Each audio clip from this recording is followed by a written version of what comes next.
I'm not ready yet. I need to get water. Hold on.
All right, I'm ready.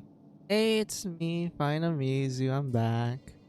Um, there's not really much for me to say other than like, I just happen to have some free time right now, so I can just do like a bit of a short stream because I know like I don't think I'm gonna be available for the weekend. That's for sure. I don't think so.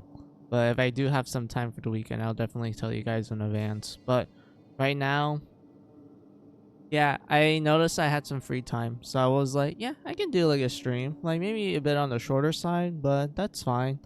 So I went like, all right, what should I stream? And I'm like, oh yeah, there was like a demo that came out for an Intel Creates game that I'm kind of looking forward to. It's gonna come out at the end of this month, so quite happy for that.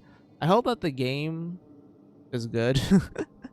Like I really hope it doesn't have any issues, and that I I hope that it gets like constant updates. Well, more specifically, I wish the game comes out like as intended, and then it gets free updates that will help like enhance the game even further, sort of thing. Not like a Gal Guardian Servants of a Dark situation where I remember people are like saying like, oh, the game is like kind of incomplete prior to the updates. It feels kind of like you need more time to cook and such, and I'm like, okay, that makes sense. So because I really hope for this particular game, when it does come out, it doesn't have that sort of feeling. It's like, oh, it feels complete, but you get these free updates that constantly enhance the gameplay, kind of like what they did with Card and CL. Card and CL, I really love that game, and I'm glad that that game comes out really great, and those update patches for it just make the game even better. Like it is absolute perfection, and the fact that we're getting like an expansion pack for it,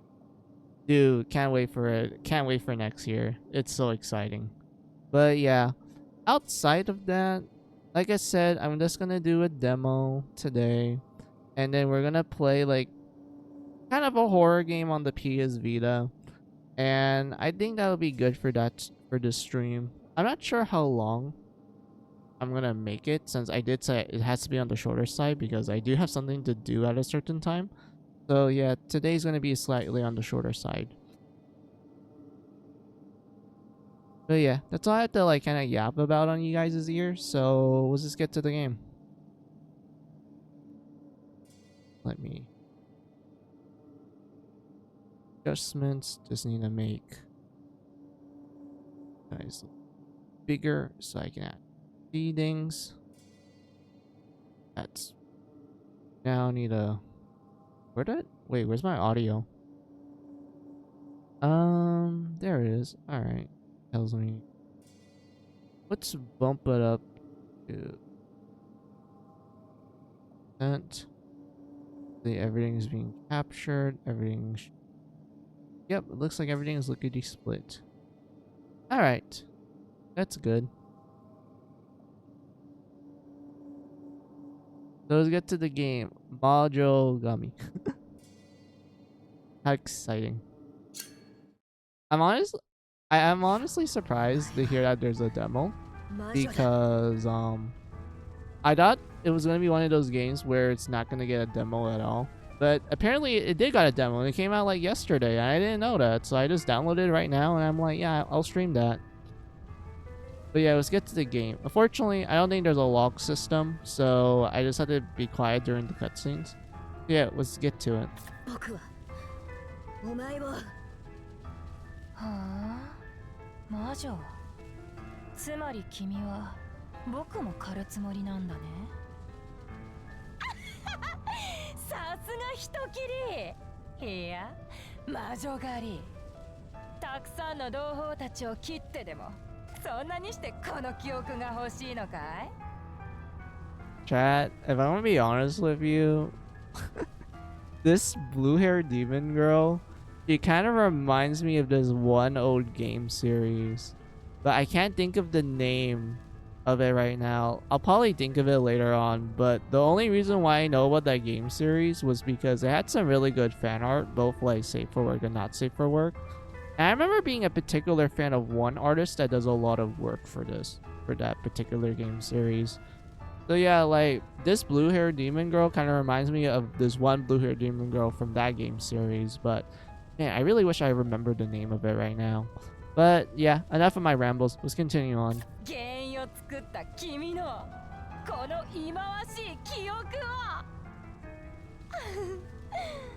だけど、まだまだ。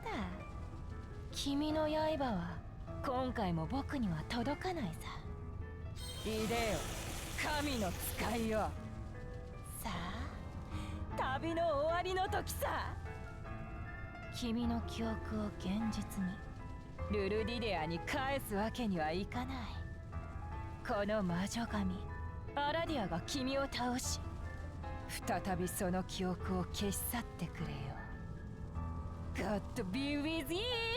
魔女狩りしろ！ I like how that was in English. That was great. Thank you.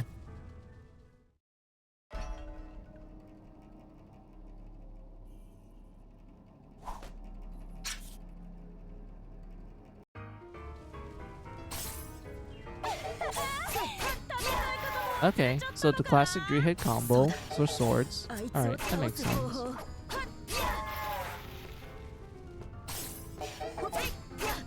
Oh, you can only do 2 hits while jumping. Got it.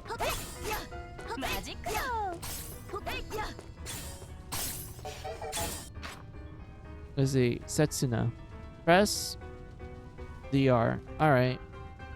Main special attack rapidly approach targets and deals major damage. There are 3 types of swordmaster stances: horizontal, vertical, diagonal. Okay, so it's like chain art, but you actually do need to aim. Like there's different like stances for it, so different ways of aiming it. While eliminating a target, you may transition to a piercing jump, which will help you reach higher grounds. Okay, so I feel like it is kind of similar to Chain Art, but I don't think it's going to be the exact same. It's probably going to have its own gimmick. Yeah, it's not the same because you can't press jump after doing it.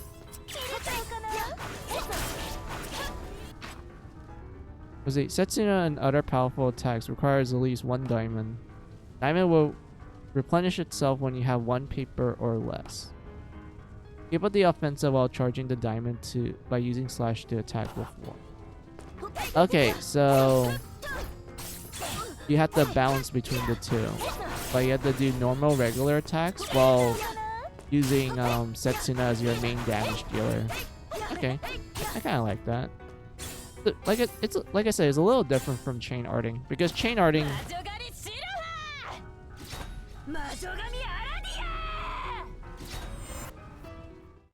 Like I said, chain arting requires you to use talismans to like weaken the enemy so you can like hit them hard with your sword.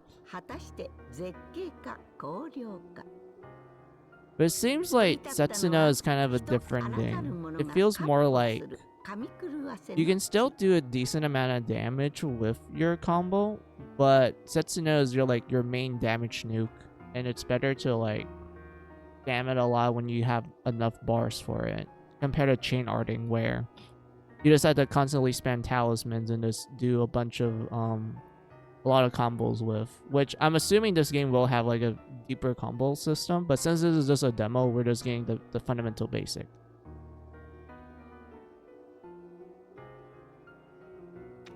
うろ壮絶な魔女神話を心ゆくまでご堪能あれ。開幕、切る世界へ。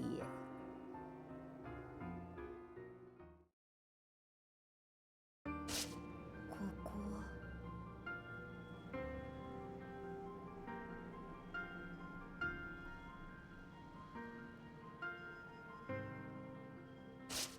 ここはどこだ？それに僕はダメだ。何も思い出せない。一体何が。おお、目覚めたかシロハ。我が愛しい娘よ。ここさ、このダンディーな紙切れだよ。人の姿をしていないから驚くかもしれないが、まあちょっといろいろあってね。こんなペラッペラ薄っぺらなやつになってしまったが、我が娘ならわかるだろう。この私が父だということが。どうしたシロハ、私がわからないのか。記憶がぼんやりしているのか。いや、仕方がないか。お互い随分様変わりしてしまったようだしな。あんなに小さかったシロハが成長して大きくなったな。シロハ、何年ぶりだろうか。私はしおり、君の父親だ。シロハ、目覚めてくれてよかった。本当に心配した。今まで危険がないようずっとお前を見守っていたのだ。ありがとう。マナ娘からのありがとう。なんと甘美な響き。おかげで身も心もすっきりした。とはいえ、年かな。体力がないのでここで休ませてもらうぞ。親と言い張る紙切れが勝手に服の隙間に入ってきた。ともかくだ、ここにとどまっていても何も解決しないだろう。新しい場所、知らない人ばかりで不安だろうが、だからこそ私はこれを言おう。行こう、希望をその胸に。体温、心拍数ともに異常なし。健康状態はバッチリだ。さてシロハ、それでは現状の確認を。どこからか声が。声の主はあの子か。追われている。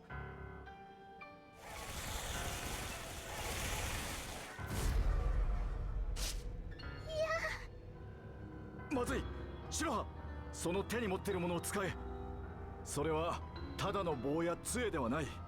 私が愛用していた紙切り。記憶が。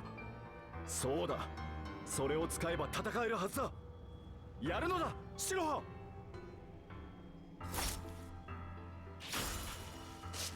髪を切った。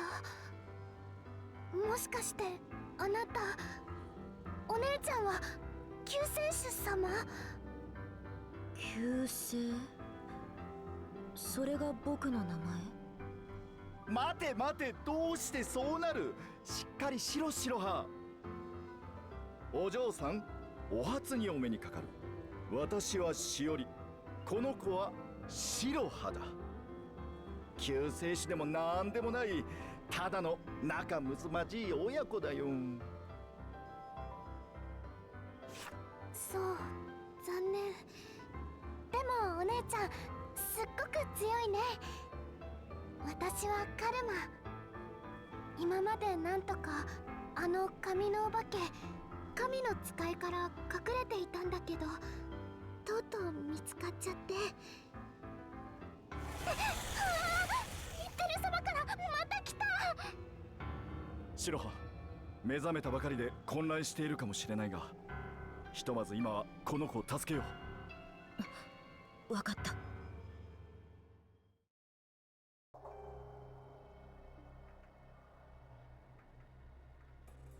Prologue Scene 1 with a hope at heart. Oh, that's actually a smooth transition. I like that. Honestly, I feel like this game is just oozing with a lot of style. So far, the gameplay, while simplistic, I can see how it can get complicated later on. Like, this here, let's see. Oh, it's like a transformation. Got it. Let's see, refills a little bit of paper magic. Heart. Sorry, HP. Konoha. Oh, it's currency. Oh, currency. That means they're okay. I'm under the impression that check status. Okay, I'm assuming there might be like a leveling up system, but we can't do any of the settings right now. Kind of a shame. I kind of wish I can like dig through the settings to see what it has to offer.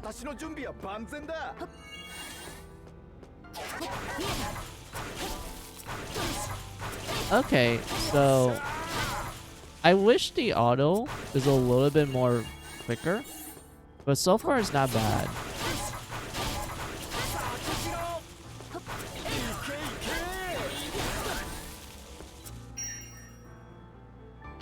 And I can see how this game can be a lot more faster paced, judging by like our first impression of it. But I have a feeling that there's no way they're gonna make a game with a stance system not have like some kind of complicated like mechanic to it.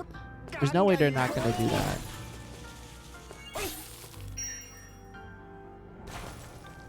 Also, I'm kind of looking at the model. It does look 3D. Like they kind of stylized it a little bit to look like 2D, but it's actually a 3D model. Oh. Damn, that's actually cool. I didn't know I can do that.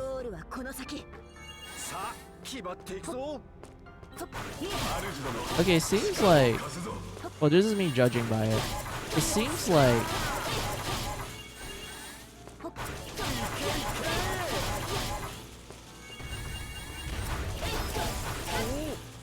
That's what I'm looking for. Oh yeah, pause. It seems like...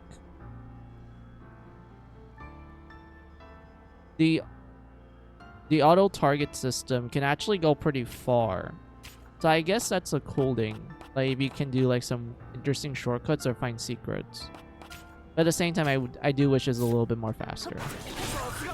Because I feel like it does take a little bit to like for it to kind of fully lock on so you can do Setsuna.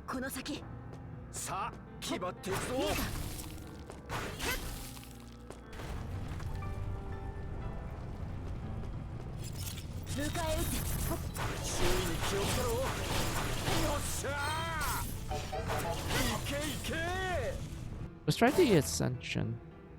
Was the Astro Sirius? Was the bond level 0 specialty stance horizontal? Okay. I'm assuming there's transformations. And I do remember seeing it a lot on the trailers. So I'm assuming that the transformations get better the more you get along with the Astral, I guess. Because I highly doubt they're gonna immediately make us like go full transformation from the get-go. It's probably gonna be something like, oh, it's just a level 1 transformation, but it gets stronger as you level up throughout the game and such. So yeah, this looks like it's gonna be our first one.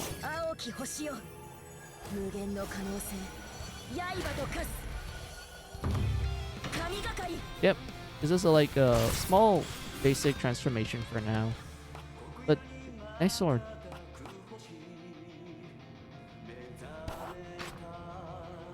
And it changes the music. Oh, classic Intel creates nowadays. They love their music-based like gameplay. You know, changing the soundtrack when you do certain actions. They've been loving to do that for a while, and I do like it too. I love the tracks that they make. It's amazing. Let's see, mid-air jump. You can only jump once in the mid. Oh, okay, so it does become like chain art at that point. Yeah, it does become like chain art.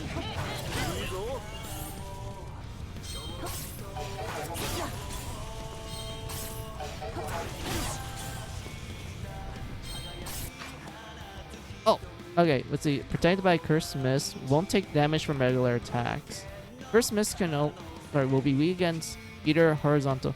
Okay, so this is where it does become more complicated, where you actually do need to aim your Setsuna to defeat enemies. Okay, so for this case, you have these Cursed Mist, where you have to aim it at a certain way to break the barrier to kill the enemy. Gotcha.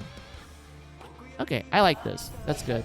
That means the gameplay is going to be slightly slower until like you kind of memorize what that particular enemy is, so you can just kind of power through it beforehand. So it probably takes like a lot of practice, but I don't mind that. I always like into creates games, they do stuff like that. Was a triple Setsuna lets you use all 3 stances at once, but you're rendered defenseless while it charges. Okay, that's pretty cool. I like that.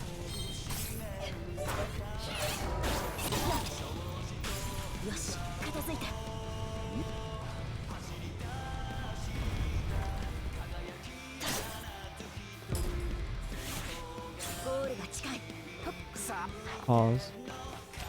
Okay. Well, that was kind of pointless because it didn't really change anything.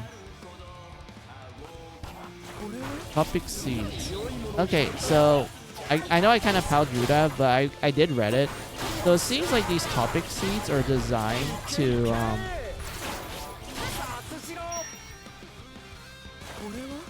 guess what the name implies. It's going to be used for like the conversation mechanic, like what they do in like Gunvolt and such.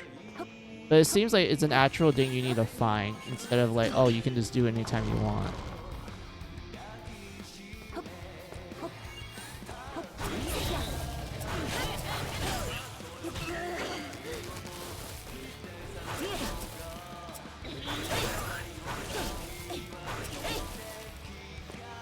Okay.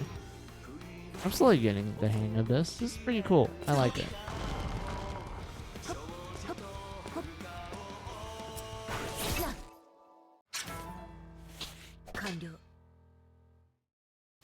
I wonder if this is the type of demo where you can transfer your save, or is it gonna be like one of those play demos where it's just a demo that gives you a general idea what's going on, but you don't really get any bonuses.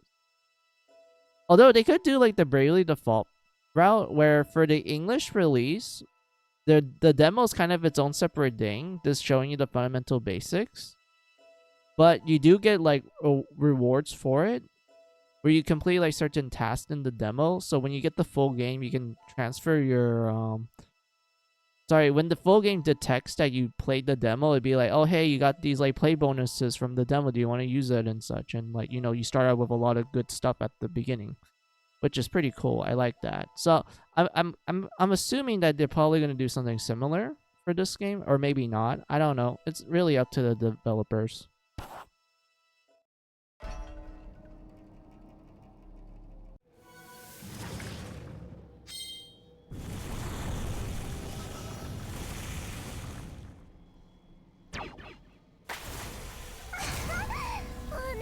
Oh, the girl was supposed to say. Was see light finger, romantic gossip, and happy endings. Karma.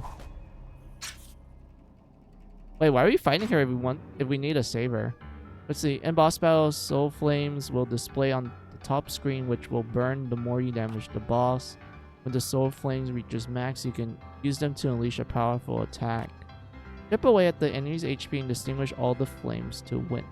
Oh, so this kind of reminds me of but what was the name of that game? I remember there was a game that had something similar where you kind of had to stagger the enemy before you can actually deal like a huge blow to their HP. So I'm assuming for boss battles, what they did is that they have the flames that kind of represent like health bars. So each time you know, like the game said, you beat a bar and then you perform the special attack at the end of it, it will take away one flame, which is one life bar.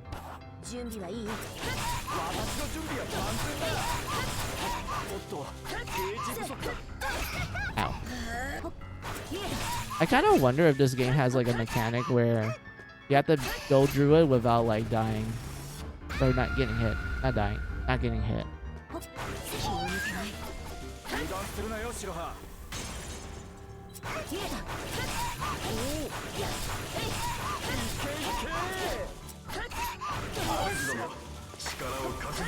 Also, I noticed that the boss didn't attack me back after I took away her, like,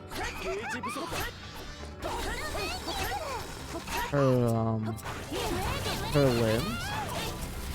So I'm assuming it's one of those boss battles where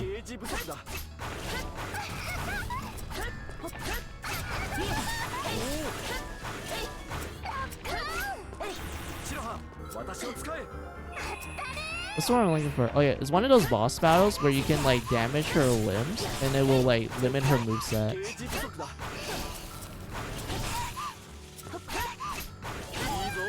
There we go.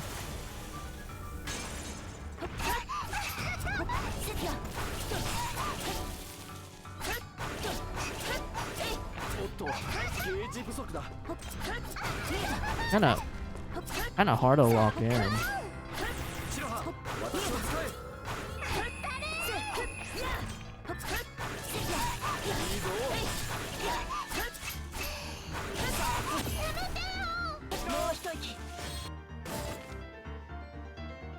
Oh yeah, I should have just done a I should have just transformed. It would have made the boss battle gone a lot quicker.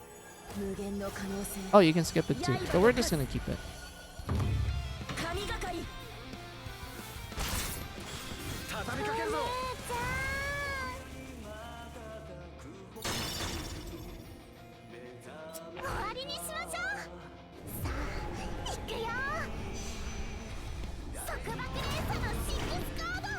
Well, they have specials. That's cool. Oh, there's a crash mechanic. That's cool. But see, you stop the enemy's Noxus Hell Flames. Now strike back while the iron's hot. Rapidly press any buttons. Keep pushing. You got this. Magic +3. Oh, so you just want me to button mash hard? I can do that. I can button mash. Was it when you win a dreadlock, divine constellations will refill immediately? Oh, so that means it is important to kind of win these type of crash mini games. That's pretty cool. I like that. Yeah, don't mess with me. I can button mash. I can button mash hard.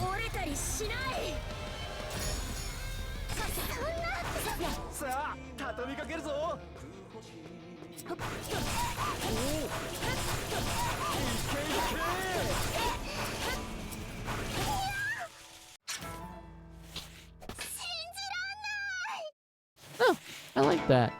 That's pretty cool. So far, really good first impression. I'm kind of curious how they will experiment with the boss battles, because I know the tutorial boss was like a tutorial. It's not really meant to be like hard. And then you have this boss that's also kind of a tutorial, but you kind of get a gist of her mechanics where you're like, oh, I should like cut off her like legs, which in this scenario is actually fingers. You should cut them off to like limit her attack patterns and also do like a good amount of damage to her while refilling your Setsuna bar. So yeah, I like that. I hope that the other bosses will like expand the mechanics further. Because it seems like based on oh, wait, that's the end? Oh. Short and simple. Alright, I like that. What was I? Oh yeah. Like I said, I'm kind of hoping that the game will expand on the boss battles later on, because the first two give me like a good impression of like how the mechanics work, and I would say is a pretty good first impression. Like I like how the spider boss is like, oh yeah, you can like cut off the legs so you can do a good amount of damage, but also like I said, take away the enemy's like attack pool and such. So to me, it's like, okay, that's pretty cool. That means it's probably gonna get expanded more with the later bosses. Like probably each boss has their own like unique gimmick, a source that you need to take advantage of.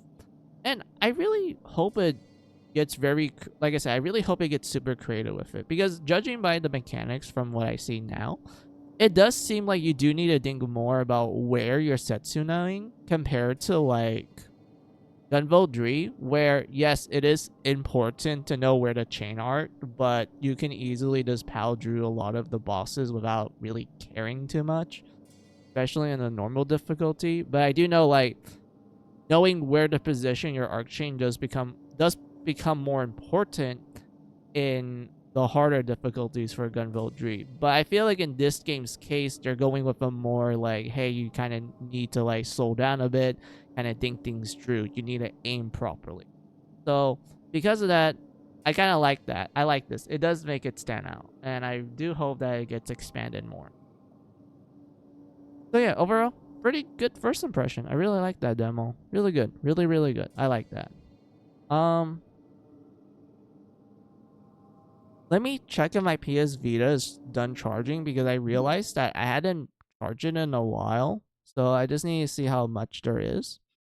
And then if it's like at a certain percentage, we will start playing the horror game on it. But if it isn't, I'll probably just swap to like another game on my Switch while I'll just wait for it to charge for a little bit longer.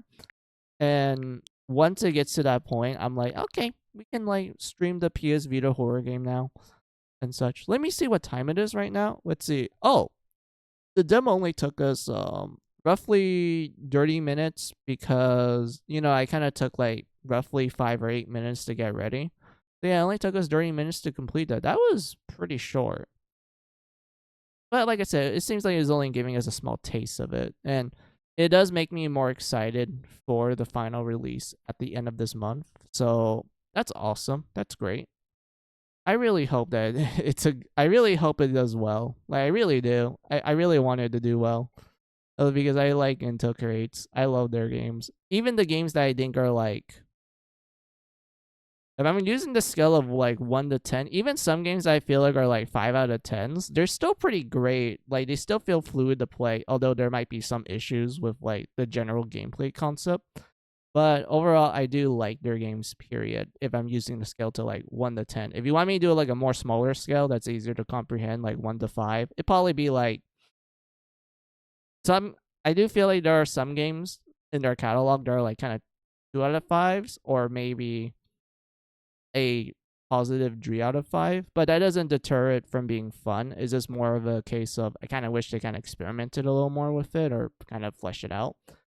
Although, in my opinion, their catalog has always been 4 out of 5s or 5 out of 5s. Like, they make some really good games that just feel so nice to play. Even if you don't care about the story and such, the gameplay is just solid. I love Intel Crates. They're amazing. But yeah, let me go check out my PS Vita to see if it's, like, at a certain percentage, so I can, like, start streaming that one. But if it isn't, then we'll just swap to, like a game on my Switch. Maybe something, well, I don't really have much horror games on my Switch, technically. Or horror Deem as well. The only ones I have are like, very short, simple games. Well, I mean, there's Castlevania.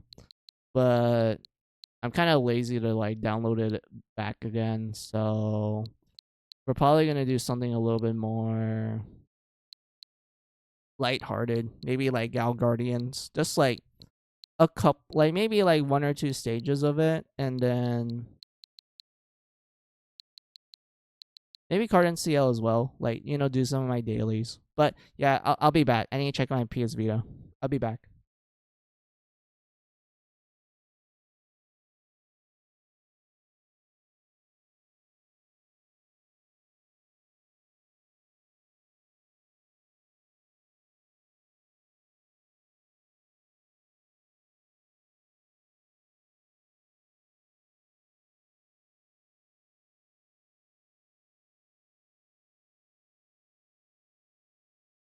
Okay, it's like 75%. Yeah, it's like 75% battery. I still want it to be like a at least full battery, but still, like, yeah, we can just play like a bit of like another game real fast, and then I'll go check on it again. And if it's like basically 100% battery, I'll be like, yep, swap into the PS Vita now. So yeah, let's just get to some good old Gal Guardians. Just let me change the catalog and just get everything set up. So yeah, another BRB.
Alright, so we're just gonna use one of my other saves. Well, this particular save, I didn't like upgrade everything. So I'm like, yeah, I don't mind like showing how the upgrade system works because I kind of like how this game handles its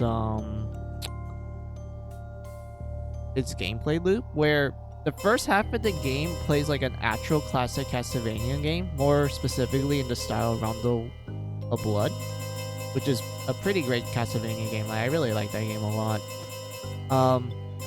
So yeah, the first half plays like Rondo of Blood, like a classic Castlevania game.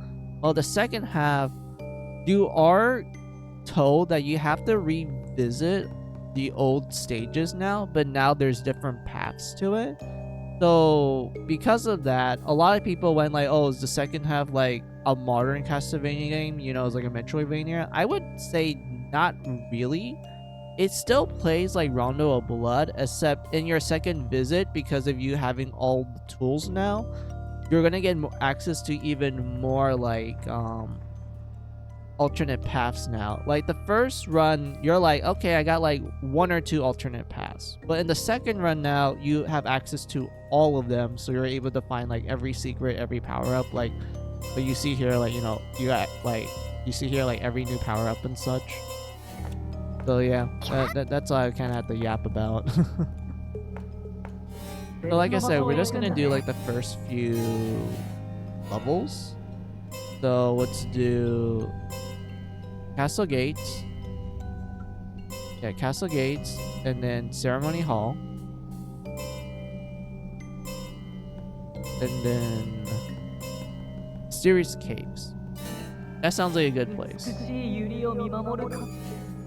Also, let me like double check my saving. I always want to make like a backup save.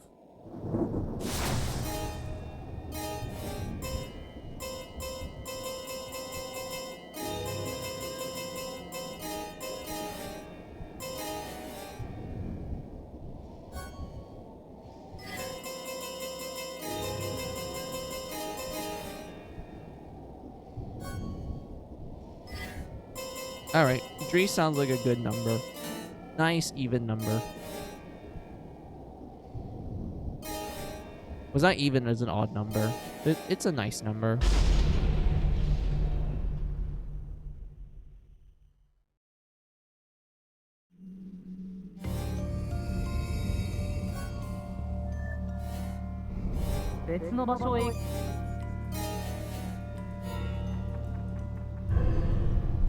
Oh, wrong button.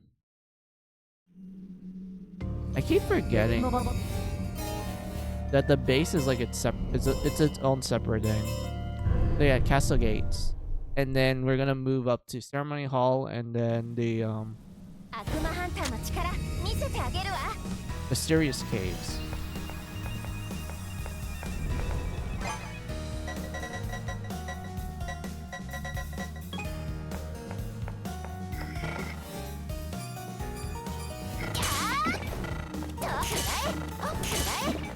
God, the Castlevania is jumping.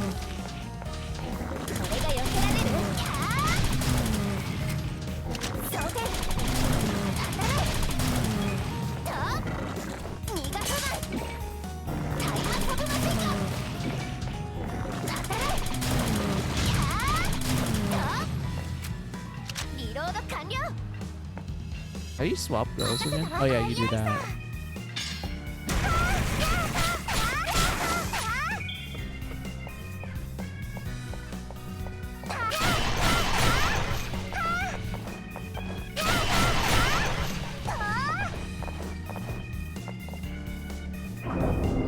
Did they have... I don't think there was dashing. Did this game have dashing? Hold on. Crouching. Dying sub-weapon. Tutorial of how each weapon works.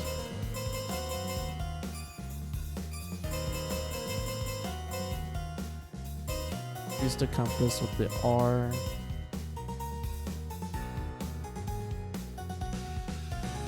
Can assume the form of a mascot. Oh yeah, there's like co-op. Alright, that makes sense. Good. Okay, there's no dashing here, so it does play like classic Castlevania. Because I'm used to like backstepping and dashing in a lot of Metroidvania games. I forgot that classic Castlevania does not have that. I do remember Rondo of Blood also having it too. Although I think you had to do like a certain button input for it. Or maybe it was for like the newer versions of Rondo of Blood. But I don't think Rondo of Blood has it.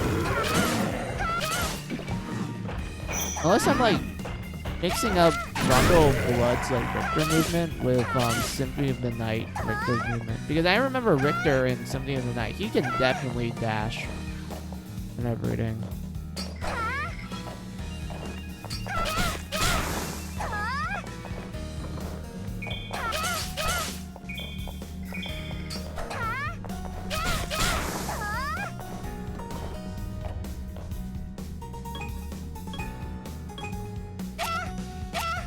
Wait, what button was it? Hold on. I need to read this. It's A. Alright, it's A.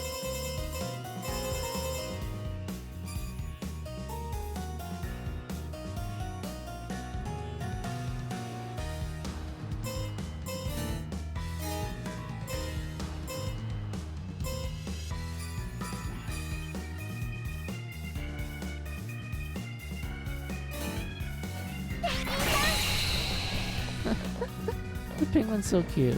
Alright.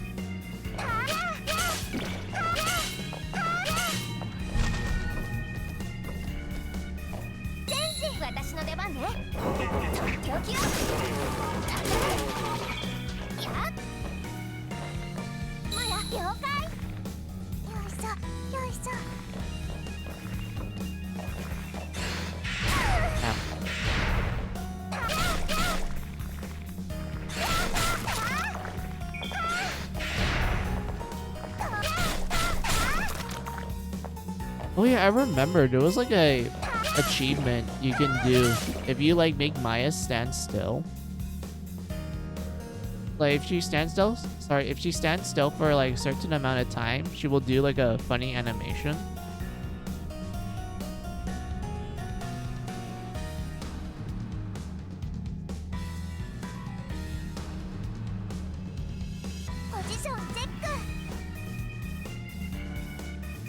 That's not it. You have to wait a little longer.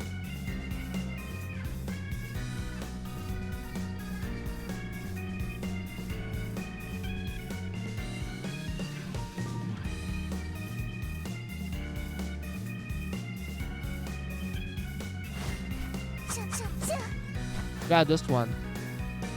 So if you manage to like hit an enemy with that animation, it will one-shot them and you will get an achievement.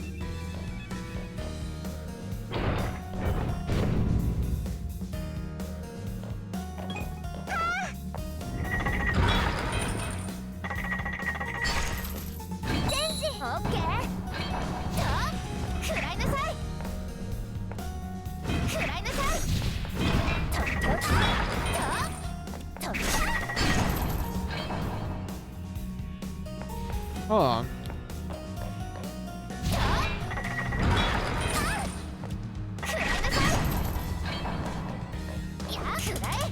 You can't get on top of it.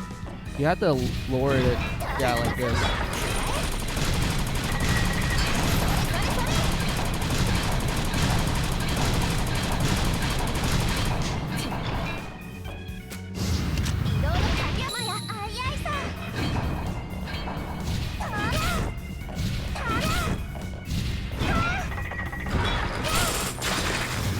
There you go.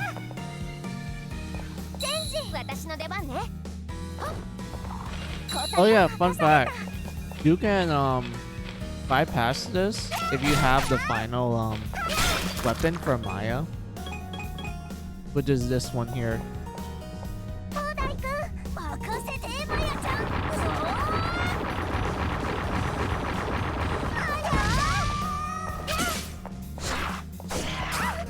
Ow. I forgot it lingers.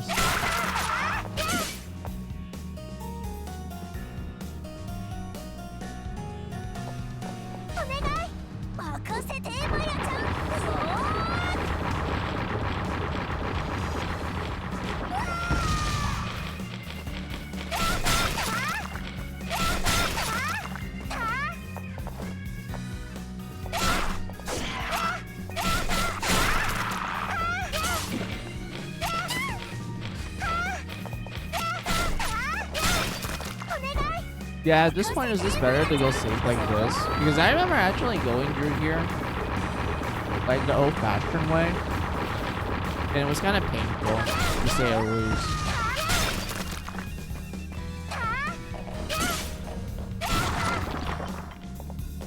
Oh yeah, and then there was like a hidden thing up there too, but hey, we should heal up.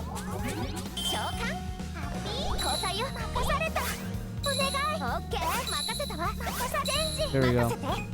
What was I saying? Oh yeah, there was like a hidden thing you could do.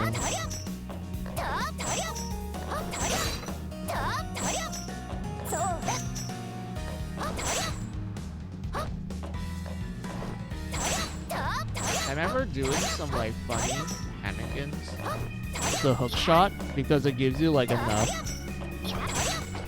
momentum, but you had to aim it properly.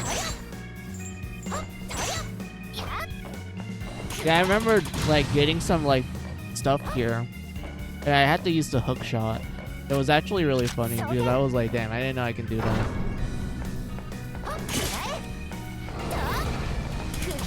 Oh, this requires the human sun.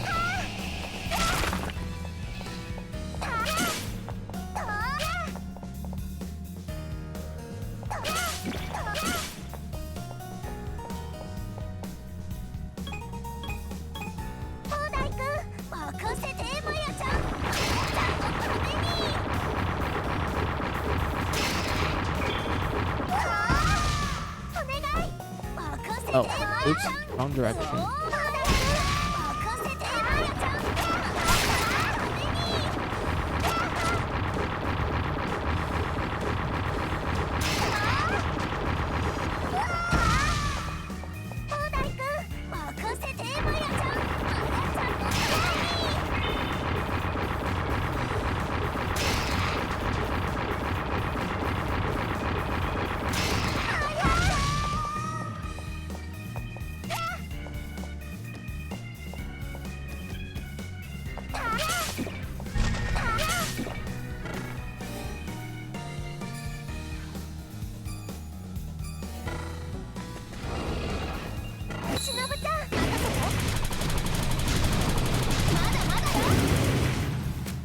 Yeah, it was just save it for the boss. I had to aim it properly though.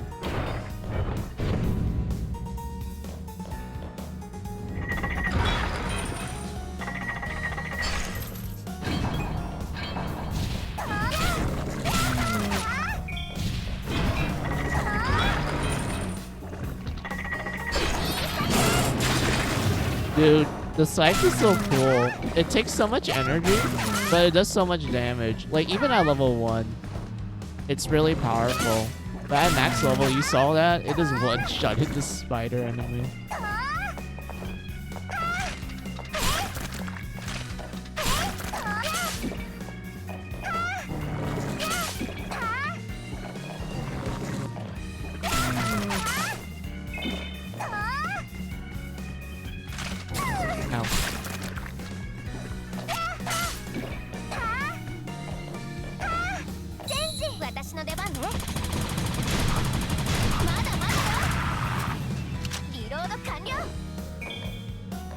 Oh, that's a life up. Hold on. I need to aim this properly. So we have to do this.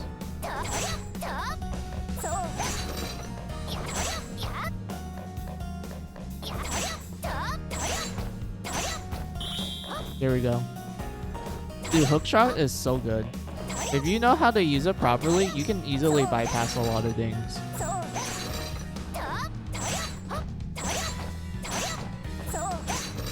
Dude, I remember doing funny stuff like this to like climb up to get like certain items. It's so fun. Hookshotting is amazing.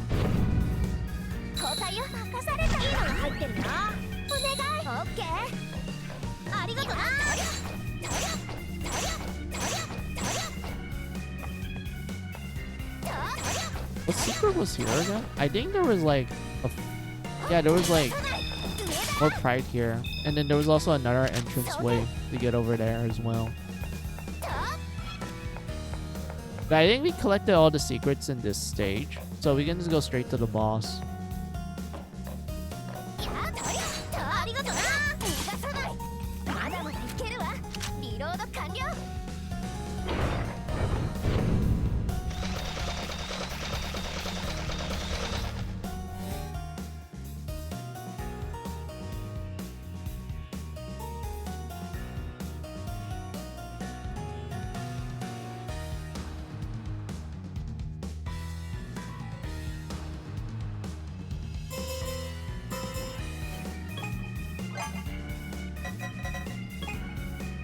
交代よ。早い。 Yeah, we can freeze the... yeah, I remember. You can freeze the boss.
Damn it, I thought I could aim it properly. Oh well.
Oh yeah, at this point, if you beat a boss, go back to the base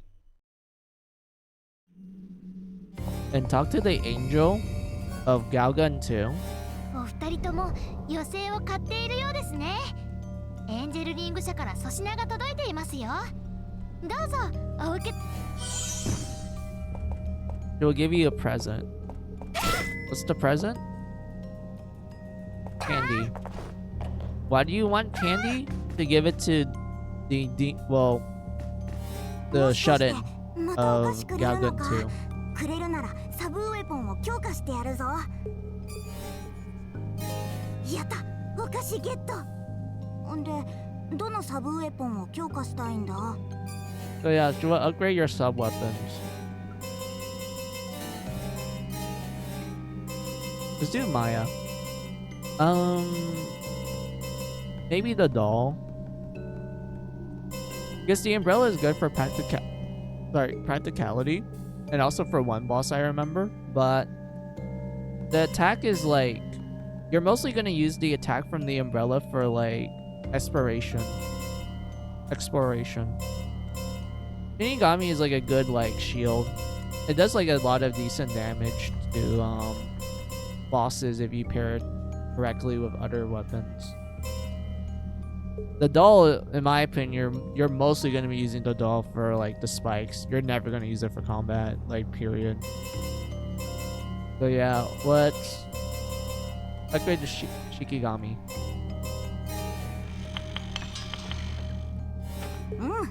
強化完了だ。さすがは私。Last longer can be launched. What the? Oh, it's kind of like hold on. 別の場所へ。ダメだ。Oh, it's like the leaf shield from Mega Man 2. Alright, that makes sense. That's pretty cool. 兄貴、今頃し。悪魔が本当にいたの。ここに来る途中、見たことない草が生えてたんだ。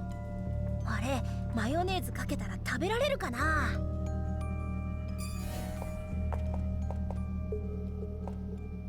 Alright.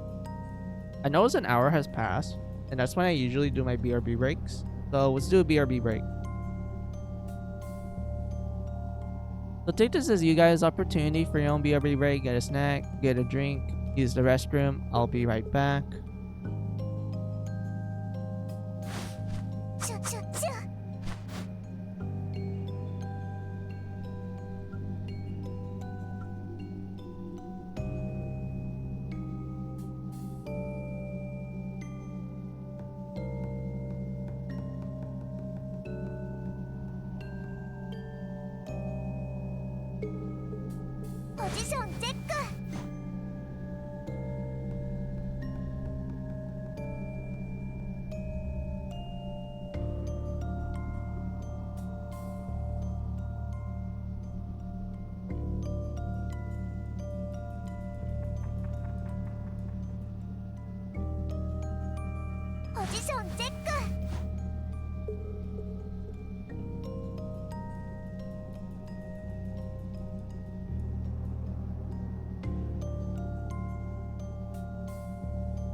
ションチェック。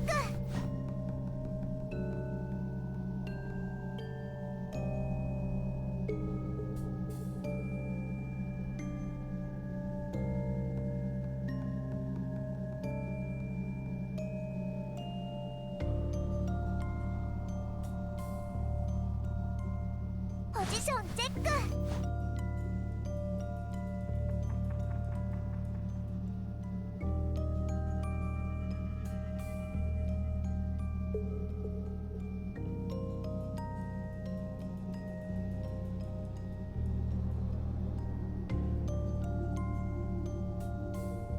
ポジションチェック。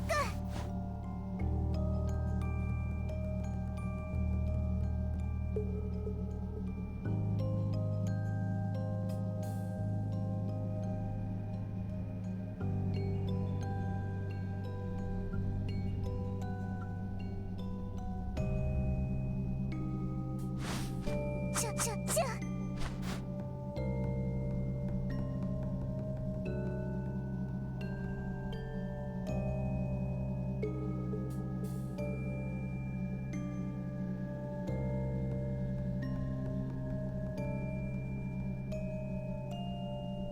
All right, I'm back.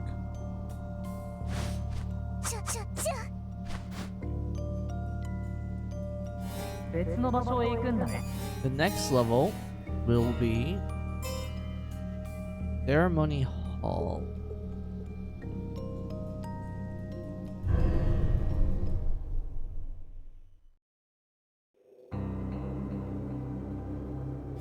前に葵がいたのはこのフロアだったわね。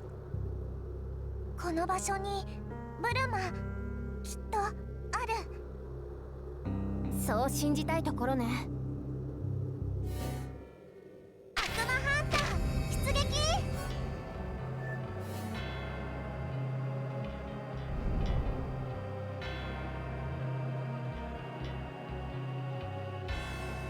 All right, let's do this.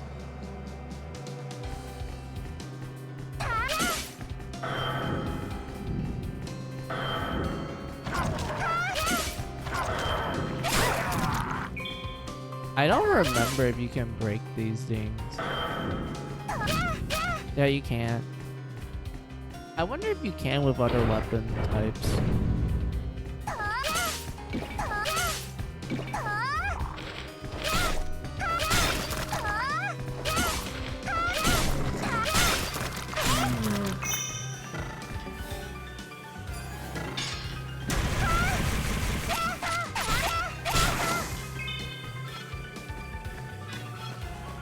It's down here.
Wait.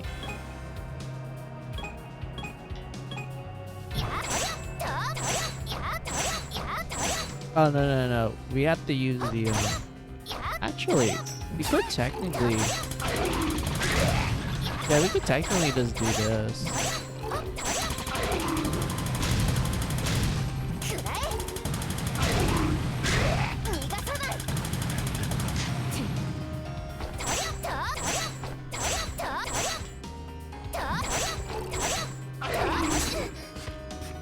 Yeah, we can just...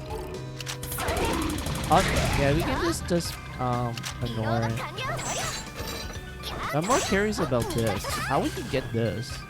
Unless we have to use like a boomerang effect, but I don't think so. I could never figure out how to get that one. 消えろ召喚ハッピーいやさ交代よ任されしのぶちゃん任せて当たれくらえ逃がさない装填や逃がさない装填や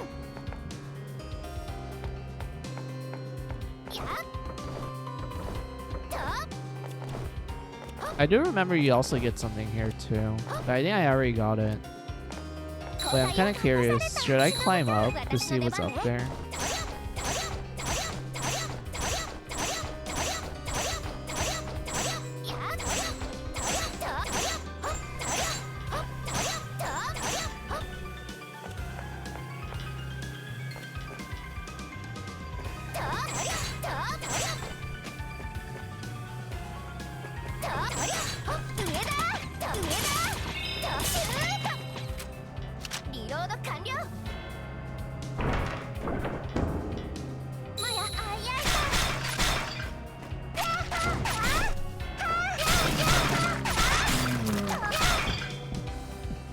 Wait a minute. Will we climb up here? Hold on. Hold on.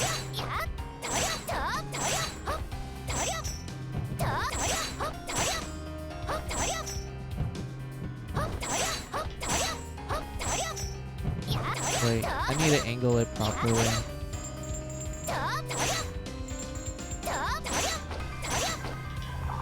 Oh, yeah, we could definitely do it. It just requires me to tap it hard a lot. Yeah, we just had to time it right. Hold on. Dude, this is such a cool shortcut we can do.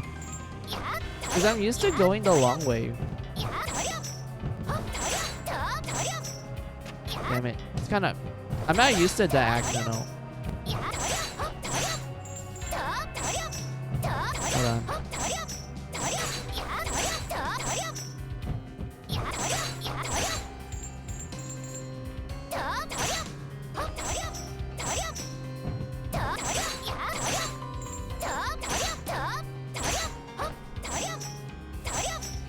Why does it stop there?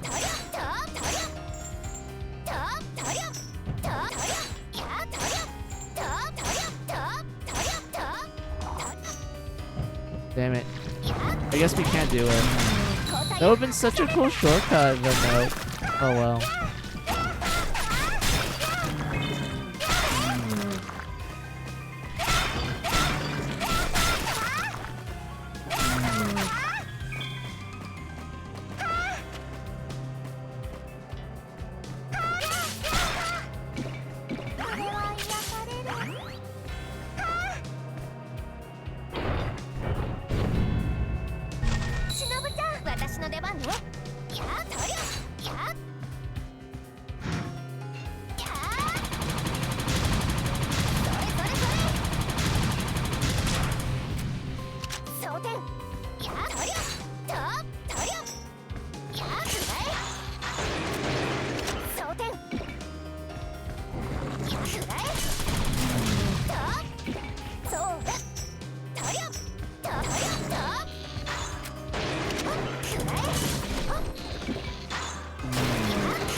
装填と逃がさない交代を任された。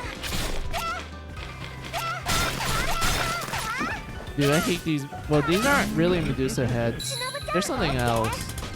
The Medusa heads for this game is it's like a weird tapeworm.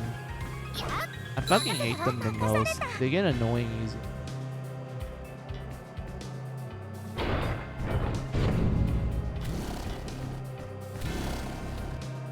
Oh, I know this.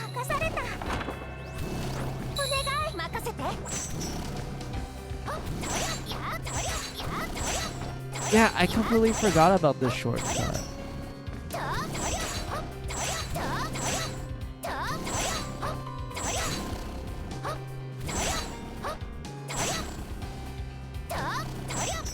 Oops, I did wrong. Alright, so we just have to do this.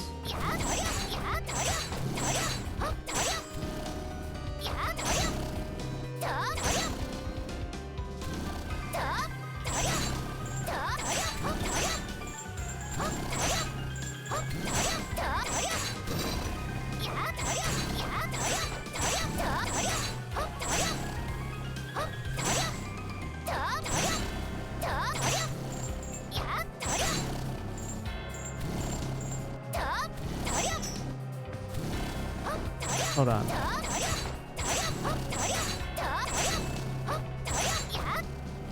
There we go.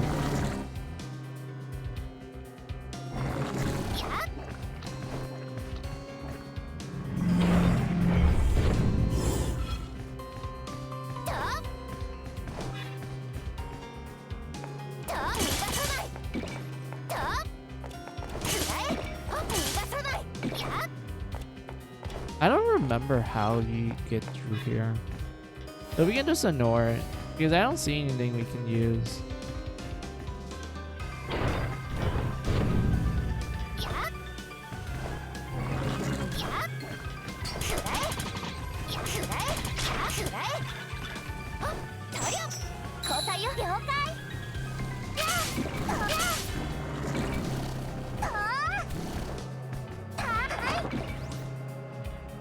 There we go.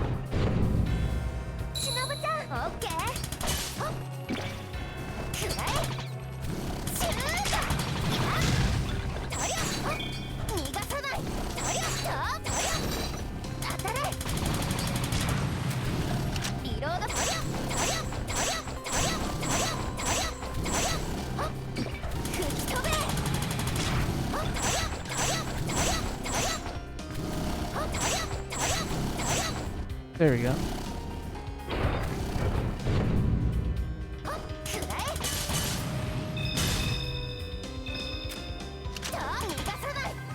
No breakable walls so far.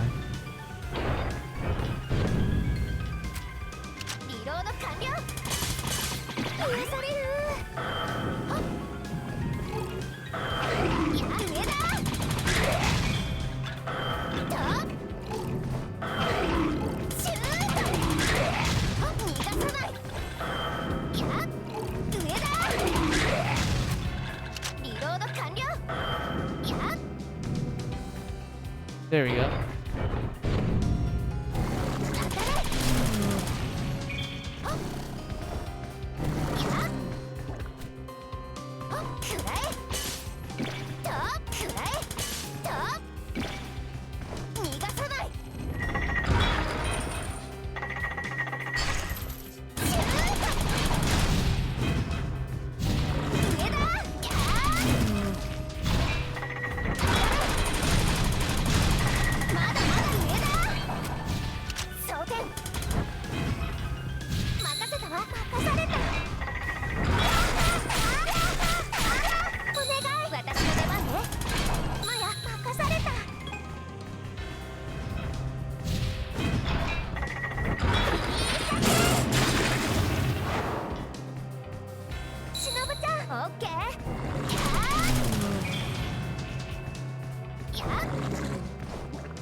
Wasn't there like a girl up here? I remember there was like a missing girl.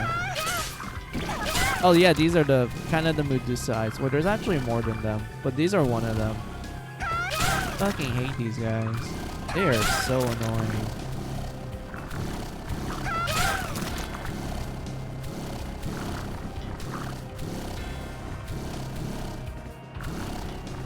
Oh, I hate this part too. You have to time it just right. Like this, yeah. You have to time it just right.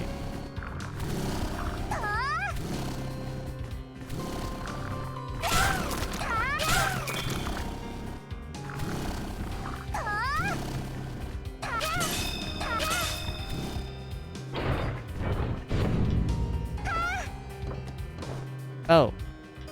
Wait.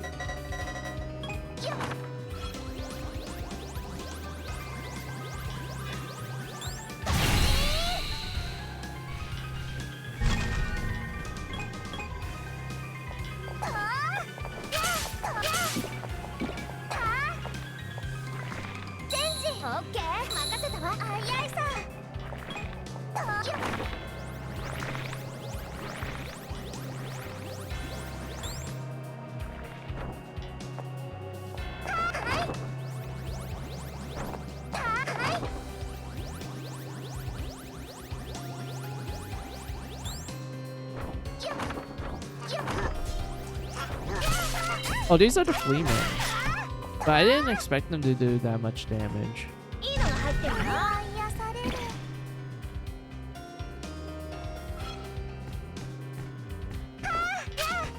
Alright, let's do this.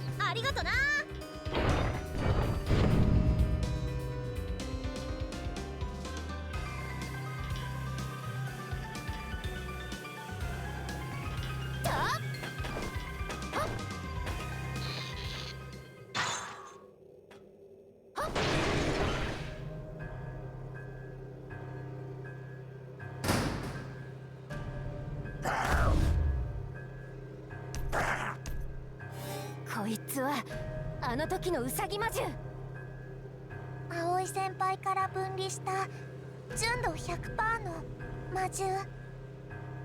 その割にはちょっと青いっぽいけど、きっと取り付いてた時の記憶から葵先輩の力再現してる。厄介な相手ね。一度倒した相手とはいえ油断はしないわ。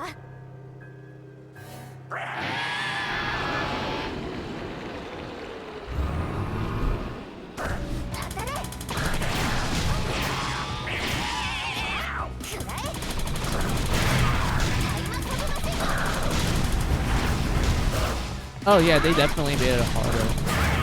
I like it. That's like an extra layer of charm.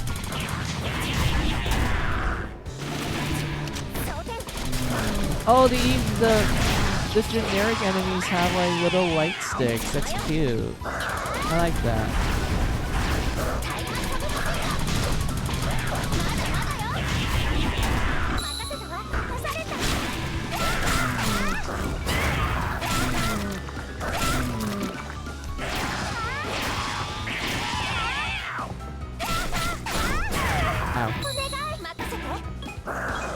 Okay, I can kind of see why they let us use this to like heal up.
Yeah, it's been a while since I fought this boss, so I honestly don't remember how he usually dodges attacks. Wait, how do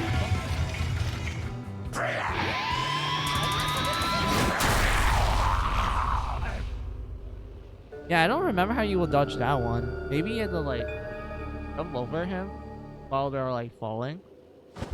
Because I remember not having to like dodge that much for that particular desperate attack. Yeah, that was something. プルマ発見。魔獣が持っていたようね。これで放題元気になってくれるといいけど。お兄ならきっとギンギン。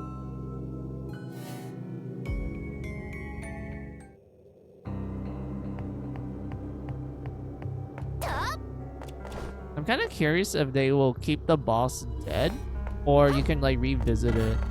別の場所へ行く。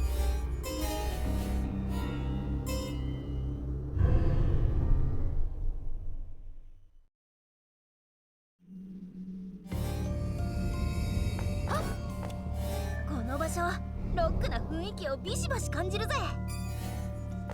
やっ忍様、マヤ様、お二人のご活躍展開でも話題になっているようですよ。こちら今回の粗品です。どうぞ。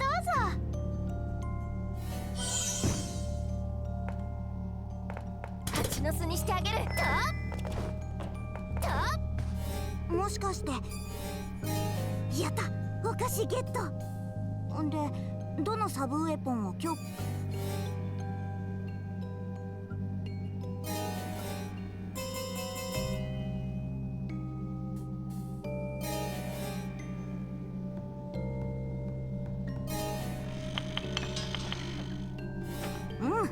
強化完了だ。さすがは私。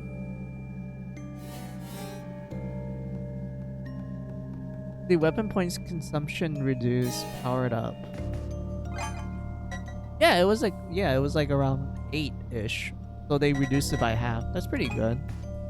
This was an interesting weapon, like it locks on. So I'm assuming you can do some funny shenanigans with it, but I never really got on my way to use it. Because the ones I tend to use is these three the most.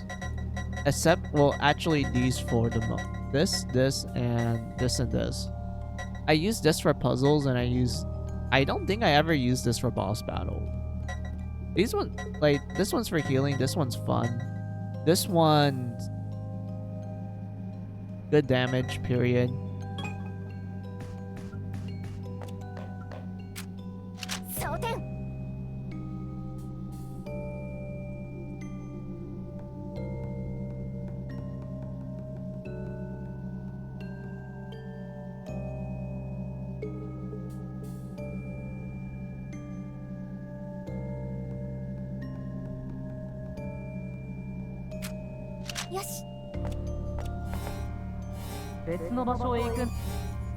Alright, let's move to, let's see, ceremony hall, not courtyard.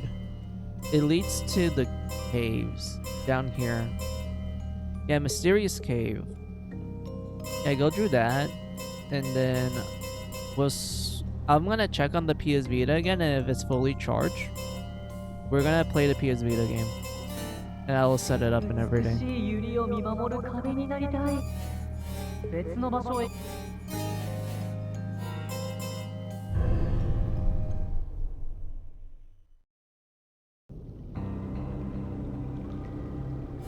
Akira 先輩が言ってたのはこのフロアよね。はあ、Akira 先輩に変な子だと思われちゃった。大丈夫。しのぶちゃんは元から割と変。マヤ、なんかあなた最近毒舌になってきてない？気のせい。さあ、すく水探しにレッツゴー。ガンガン行くわよ。くらえ、キャーくらえ。マヤ、任された。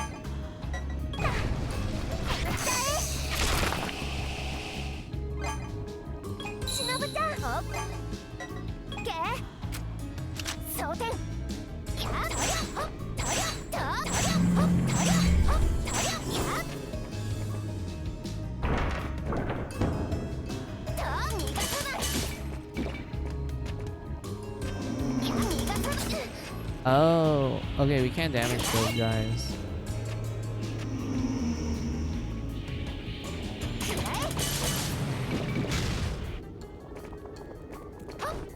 Wait, there's a lava lever? I don't remember this. It was a lava lever. I don't remember this at all. Oh, you can kill them. I thought they were invincible. Oh, that was a world of a difference. Yeah, screw your lava.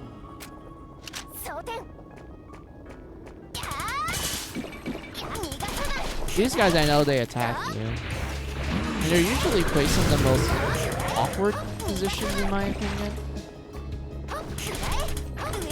Yeah, they're like placed in the more awkward positions.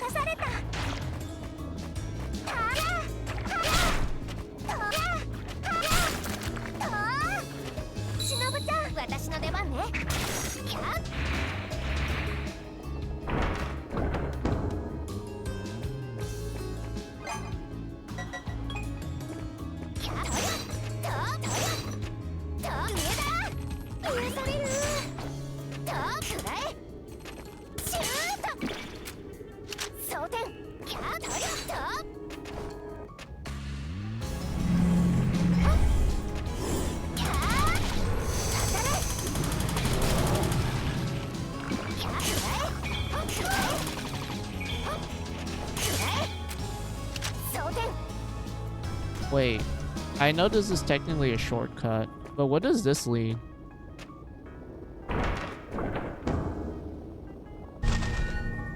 Oh, I think I know what we have to do.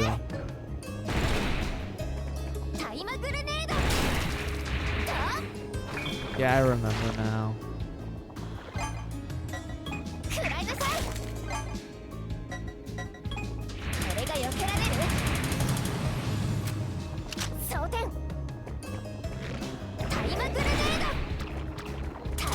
Yeah, I hate these guys the most.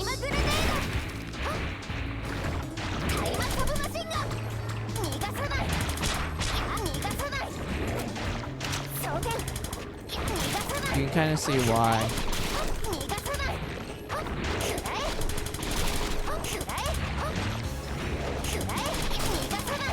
There we go. God, I hate these guys.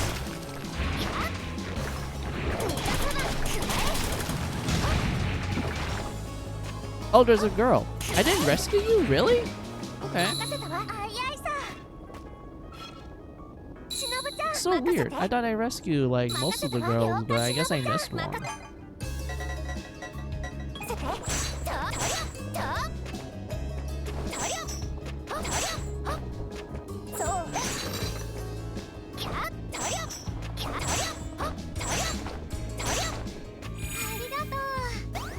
No problem.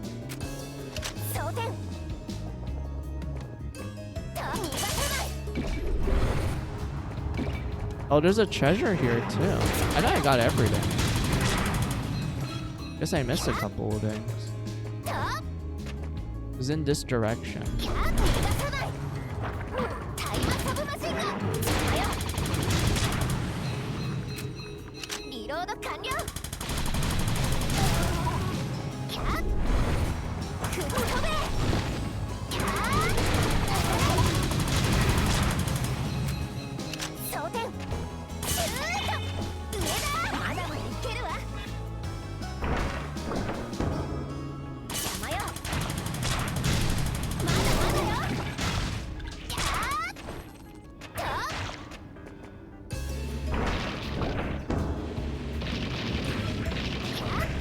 Oh, okay.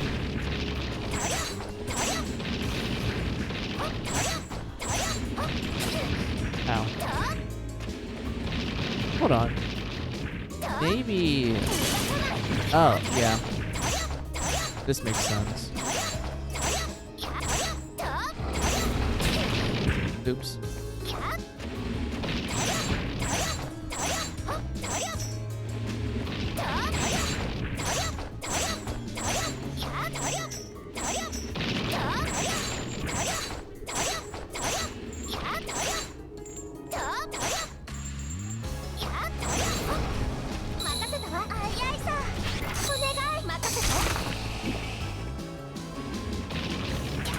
Oh, more ammo.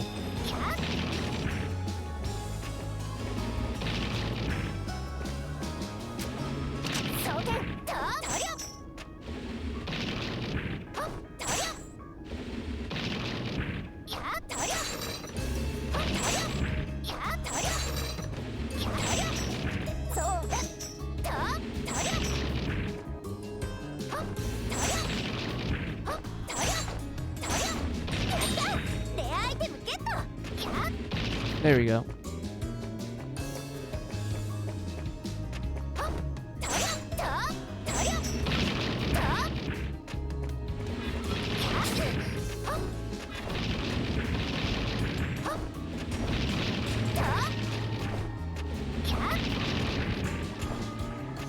There we go.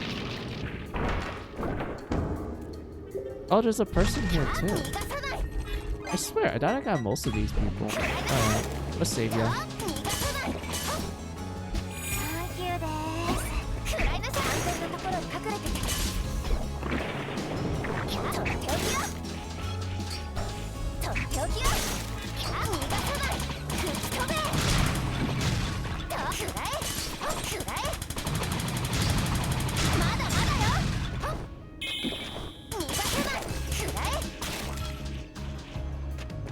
Goes down there. Got it.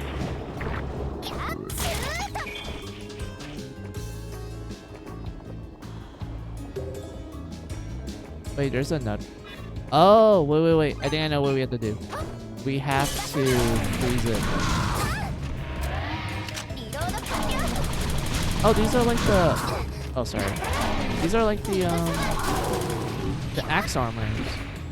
Cool. But anyway, what was I? Oh yeah, we have to freeze it.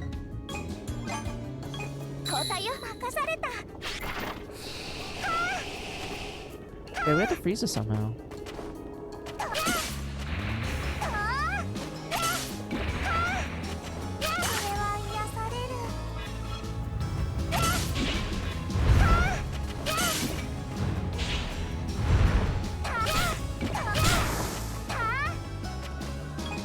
Hold on. I think I know what we have to do.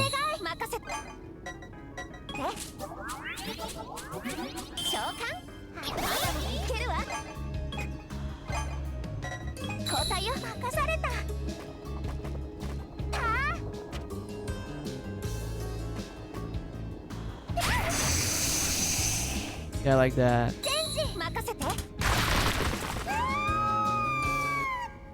Ooh, I should have explored.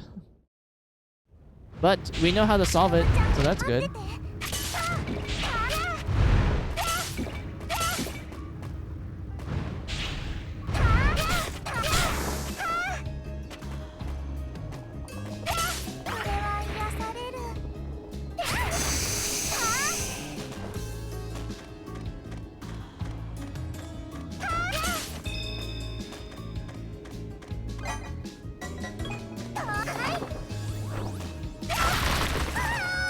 Damn it.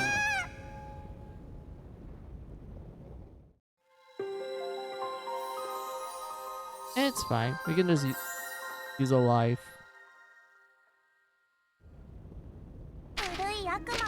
Oh, it starts us all the way back here.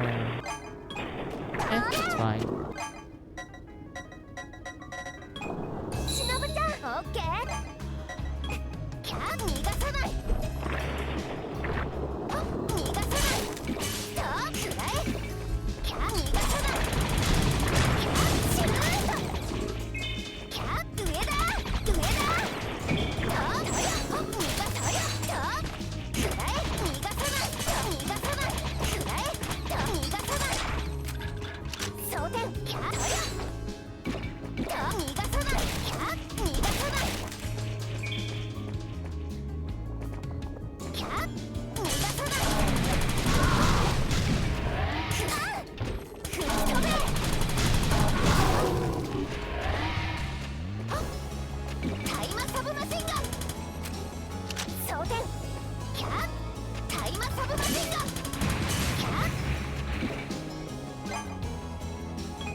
Alright.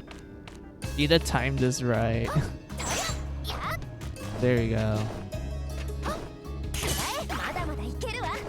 And then make our way all the way over here.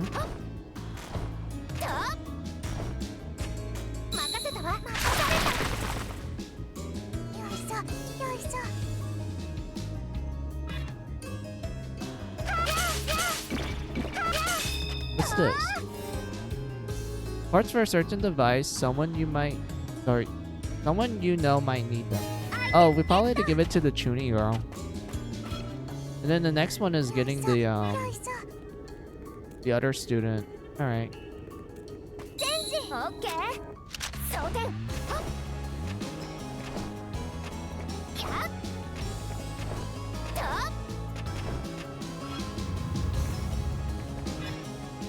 Wait.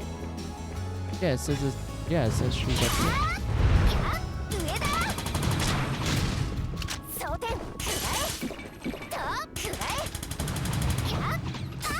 Oh, are you kidding me?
There we go. Wait, where's the student? Did we miss her?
Alright, that was close.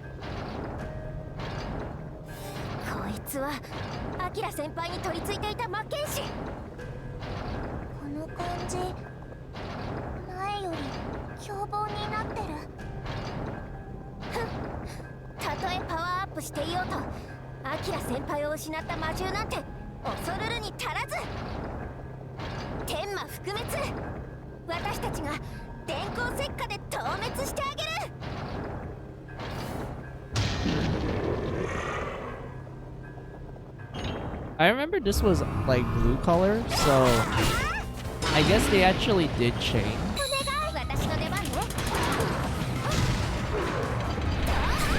Oh, oops.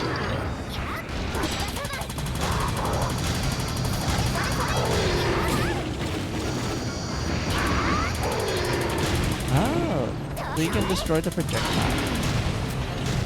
ロード完了。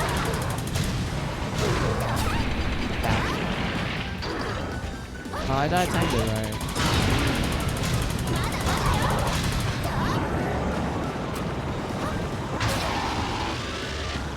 Oops. 消えろ。召喚。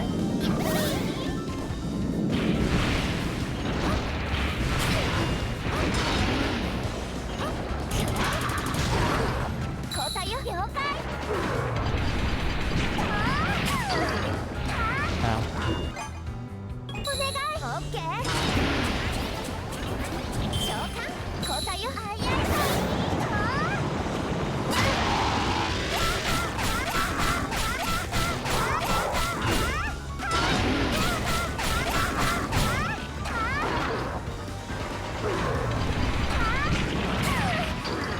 Had I crouched in the right time?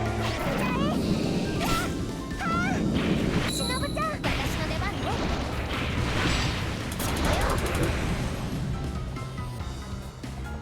任せたわ。了解。しのぶちゃん、オッケー。任せたわ。了解。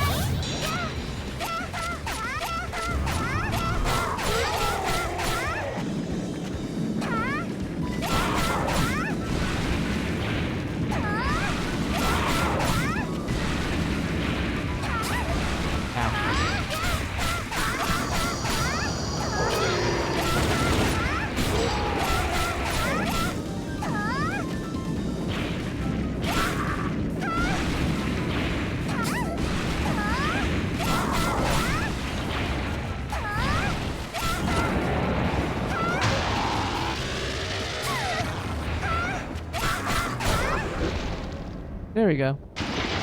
Hi, Mizu. Hey, Raven. How are ya? Welcome, welcome. How are ya? Let me give you a shout out.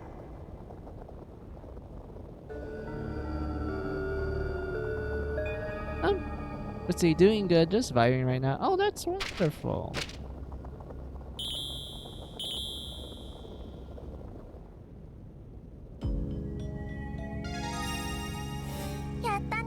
Let's see. There you go. There's a shout out. まあ剣士のやつ、なんでこんなもの大事に持ってたのかしら。 Thank you for the shout out. No problems, no problems. Usually whenever someone streams and they appear in chat, I always give them like a shout out. You know, this is like a nice gesture.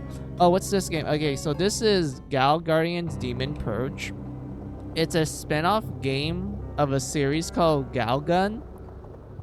And the best way I would describe Galgun is, you know those light gun games? You know, the ones you see in the arcade with like the fake plastic guns and whatnot? So imagine that, but instead of like, you know, you're stuck in a House of the Dead or Time Crisis where it's just, you know, you're just a police secret agent guy.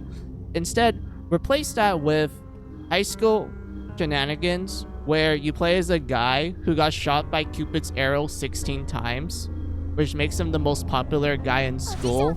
But the downside to it is that he has to confess to a girl that actually likes him prior to the popularity. And if he doesn't, like, you know, get a girlfriend by the end of that day, he would be so unpopular to the point that no guy, no girl, or animal wants to be with him. So because of that, the guy is like, well, shit, I need to go find the girl that I like.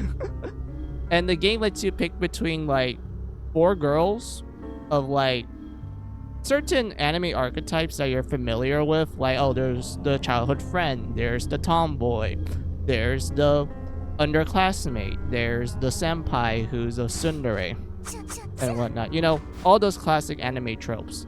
And if you're wondering, like, okay, since you said it's a light gun game, like, what do you shoot? Like, who do you avoid to get hit and such? So, because of you being popular, all the girls, including the teachers, they chase after you, and they literally manhandle you because they all want to confess to you.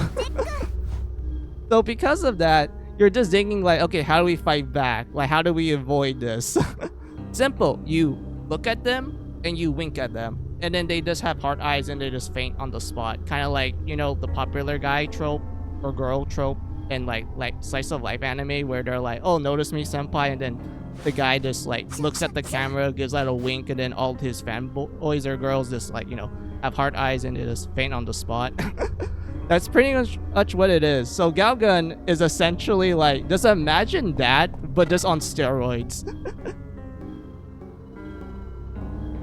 And whatnot. So yeah, it's a very funny like series. Like there's like a total of 3 games, and each of them, they get progressively funnier and wild, and like you say, it gets wild every time. Like the first game, I would say it's a little bit on the tame side, but you still understand the fundamental basics and whatnot. You get to the second game, which is called Double Peace. That one, they're like, okay, what do we do in Double Peace? They're like, all right, so here's the game plan. You have 2 childhood friends. You have a girl named Shinobu, which is the blue hair girl that you see right here. Oh wait, that's red. The blue girl, this girl here, this is Shinobu. They're like, all right, what's her personality? She's a tsundere. All right. What else? She's kind of a pervert, but she doesn't want to admit it. So because of that, all the correct answers you need to talk to her with is just being a pervert, and she just likes it as well. That's what they did with Shinobu. They're like, yeah, she's kind of a tsundere, but if you just like talk about perverted shit with her, she enjoys it as well. Like, it's kind of wild in my opinion. And then you get to the other sister, the younger sister by like 1 year. They're like, all right, what's her personality? She's nice to you. She's the gentle type. She's a little bit on the shy side, but you know, she's very nice overall. What's her personality? Just a general gentle girl. Although it is implied that she holds up a lot of pent-up anger. And you don't really get to see it that much unless you answer her incorrectly, which will result in you getting punched a lot. And everything. So like, yeah, they kind of did that with Double Peace. They even added more girls in there where they're like, all right, what's another romantic option you can get? All right, so we have an angel girl who accidentally shot you with Cupid arrows. You can riz her up if you want to. She is a route that you can go for. Or you can go with the demon girl, who's an absolute brat. She does not give a shit about you. She just wants to cause mayhem and whatnot. Like, she actually spends a good chunk of Double Peace just causing all kinds of trouble, including like sending little demon chibi versions of herself to possess the enemy girls. And the funny thing about this Raven is that these little chibi versions of the demon girls that possess the enemy girls, this actually makes the enemy girls more aggressive towards you to the point where they actually attack you more often, they do more damage, and they actually get like their speed on steroids. Like, it gets even more like troublesome if like a sporty girl gets possessed, because the sporty girls, they're designed to be like, oh yeah, they're kind of fast, so you need to be like really quick about like winking at them and whatnot. But if they get possessed, they're pretty much like a race car. They just power through the stages, and you just have to like, you know, be careful, because if you get hit by them, well, guess what? You get hit by essentially a car, a speeding car. It's gonna hurt a lot. And whatnot. And there's also all kinds of like funny AI behavior of the enemy girls. Like, some girls, they have like more passive AIs if they're from clubs where it's more like, oh, they're from book club, or they're from the video game club, where they don't really manhandle you. They will try to confess you from far away, and the way they do that is by literally shouting the words Suki at you. Like, the actual Japanese letters appear to like hit you from far away. And you have to wink at the letters to prevent getting hit by it. And whatnot. And you get all kinds of like funny stuff that occurs in it. And overall, the series, like I said, Raven, it's very lighthearted. It's very goofy. There's a lot of fan service. There's a lot of just anime shenanigans, period. I do recommend it if you're that type of person. Like, you're just like, oh yeah, I'm like those otaku guys that, you know, people tend to make fun of for just being like, oh, emochi, oh, body pillows and shit. Like, if you're kind of like that sort of, if you like that sort of thing, I do recommend Galgun. It's just a very fun, like, embodiment of that sort of thing, especially if you like slice of life stuff. It really is like a really well done series. Of course, I didn't really talk about Galgun 2. That one has VR. Like, it was designed for VR in mind, so you kind of had like a VR set, and then you just, oh look, we have a VR or like environment to do all the Galgun funny shenanigans and whatnot. But I don't really have much to talk about for that one particular Raven, because I didn't really spend a lot of time in Galgun 2. I spent most of my time with the first Galgun game and Galgun Double Peace. In my opinion, Raven, Double Peace, best game of the franchise. It took what made the first game great and just added so many cool mechanics to it that just makes it feel so fun to play, like, period. Like, it's amazing. I'm pretty sure that the series is, like, on a sale if you're a PC person. Like, you can just get it on Steam and whatnot. And I wouldn't really be like, oh yeah, you should start with the first game and then Double Peace and like Galgun 2. Honestly, I would just say just start with either the first game or Double Peace, just either of them. You don't have to play in an order. Just pick the one that makes you go like, I think this one would be like a fun ride. And then, just jump from there. And whatnot. But that's enough about me yapping about Galgun. We're focusing on like Gal Guardians, which is the spin-off. Raven, so sorry it kind of took a while. I do have to like provide some context so it makes sense and whatnot. So yeah, it sounds silly, for real, yeah, indeed. So you have Gal Guardians. No, you're fine. Yeah, sorry about that. I tend to yap about things I really like a lot, and sometimes I kind of have to do the yapping just to provide some context of like certain games I play. So it's kind of one of those cases where it's like I have to kind of keep it to the minimal. But anyway, I do that as well. Yeah, like, I'm glad that you get what I mean. Like, I really appreciate it. But yeah, let's focus on Gal Guardians now. So Gal Guardians, like I said, is a spin-off of Galgun. And the whole point of Gal Guardians is like, hey, let's take the Galgun characters in a Castlevania format. Like, it plays exactly like a Castlevania game if you ever try those games. And if you have, like, I would say this particular entry, the first Gal Guardians game, it plays more like a classic Castlevania game, like the ones from the NES and Super Nintendo era, rather than the more modern ones that started from PlayStation 1 and onwards and such. And if you want to know the plot of this game, basically they used the cast of Double Peace and just kind of made a story around it where they're like, all right, so the demon girl, Kuruna, let me show you what she looks like. I have like screenshots. Hold on.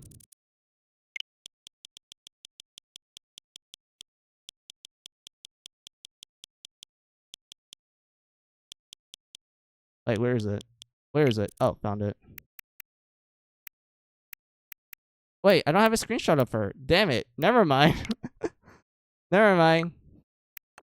Okay, so the demon girl of Galgun Double Peace, she's like, damn it, I keep losing all the time to the two heroines of Double Peace. I'm sick and tired of it. I need to figure out a way to get revenge.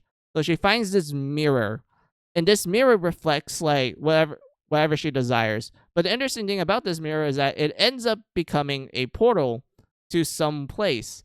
And from there, she heard a voice offering her a gift of power. So the demon girl is like, all right, sounds like a good deal. Because you get it, she's a demon girl. She doesn't really think about the consequences because, why would a demon like think about consequences? They just do whatever and whatnot. So because of that, the next day, when the two heroines come to school, they found out that the school has been transformed into a demon castle and all the students are stuck in there. They're like, well, time to equip our demon slaying armor, which is the outfits you see them wear, because that's not their usual outfits. They wear like their usual school uniforms. But in this scenario, they're like, well, time to go full on out. So they just equip like this really cool like outfits that are very similar to Castlevania.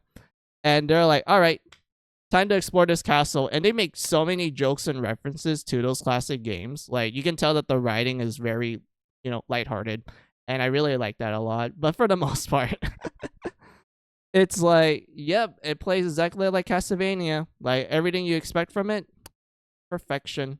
I can show you like a little sample of the gameplay by just like playing through the tutorial area. I don't really mind doing that because like I said, this is just a casual stream, so I can just do whatever I want. I don't really follow a schedule.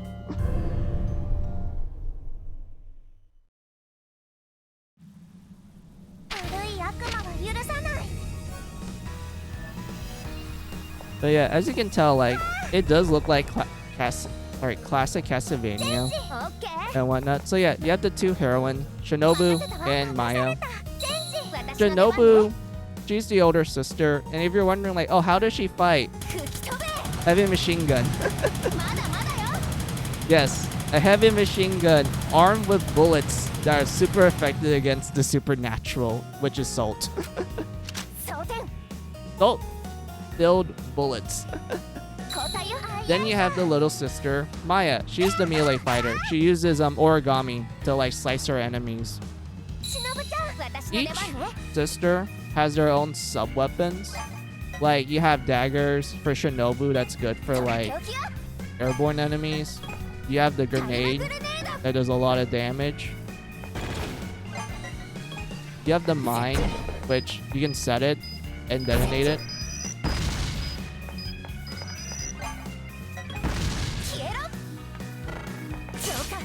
You have the I forgot what the term was, but it's the thing that Shrine Maidens use to like, you know, do their usual ritual stuff. But if you have like a certain amount of weapon points, you can actually summon a ding out of it. But we don't really have enough, so oh well. You have a grappling hook. You know, it's for like climbing and such. I really like the grappling hook because it lets you do some really funny shenanigans with it. Then you have the rocket launcher. And as the name implies, it just, you know, lets you target on enemies and then release a bunch of rockets at them. Oh, wrong button. I did not mean to do that.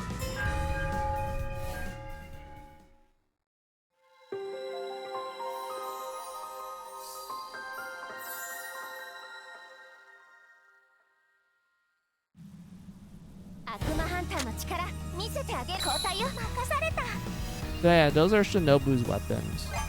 For Maya, she has origami. This one is like an origami shield, which does damage, but you can also launch it at enemies. This one is paper cranes they can use for like platforming. It's kind of tricky to use, not gonna lie, but if you manage to master it, you can do some funny stuff with it. You have the penguin that can like freeze enemies.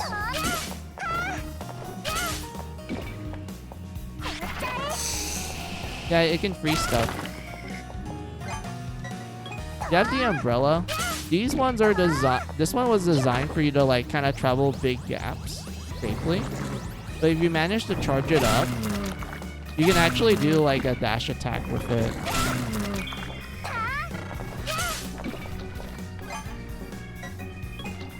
You didn't have the scythe. Well, I need to get to like 6 weapon points for me to show that off. So hold on. Oh lord, I haven't talked a lot in a while, so my joke got kind of got a little sore. But anyway, so you have the scythe, which is one of the more stronger weapons since it does a lot of damage to bosses if you pair it correctly. So like a bit of a huge load time, but you can tell how powerful it gets. Then you have the doll. The doll is funny because you're mostly going to be using it for navigation purposes, because what it does is that the doll will destroy spikes on the ground, and that's pretty much it. That's all it does.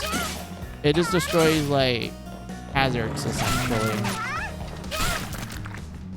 which I mean it's pretty useful, not gonna lie, for like certain stages that I remember getting absolutely annoyed at, but outside of that, you're not going to be using it for like other combat purposes. It's kind of just like, it's kind of there.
Damn it.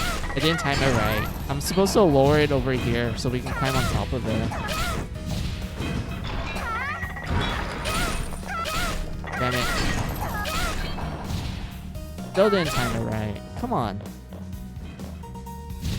I know you can get down here. Yeah, I knew it. Alright. And then we climb up.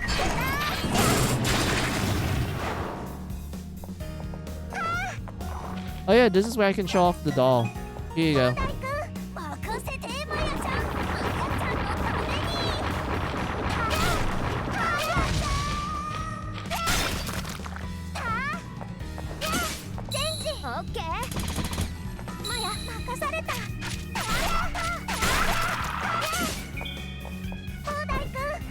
And then just plop it down there.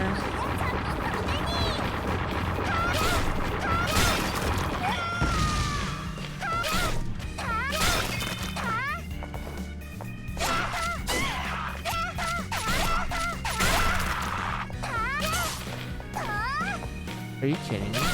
Hold on. Thanks, Shinobu.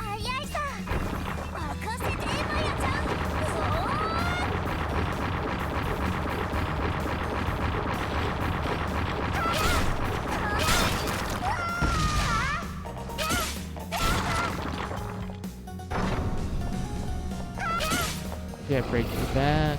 Oh, this one requires the penguin. Break it. Climb through here.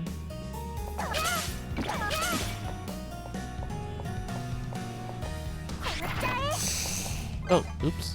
Did not mean to do that.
Hold on.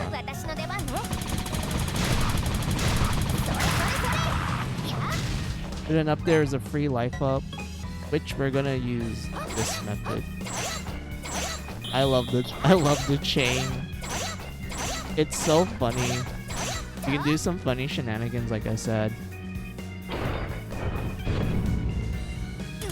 And then break this, grab these.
天。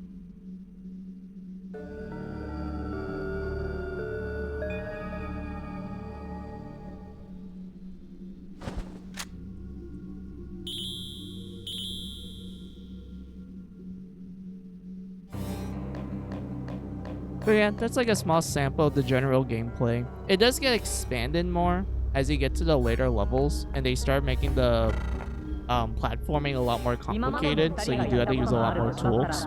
But you can kind of get the gist of it from what I showed. But yeah, let's just go back to the base because we beat a boss, so that means we get free candy. 忍様、マヤ様、お二人のご活躍、展開でも話題になっているようですよ。こちら、今回の粗品です。どうぞ。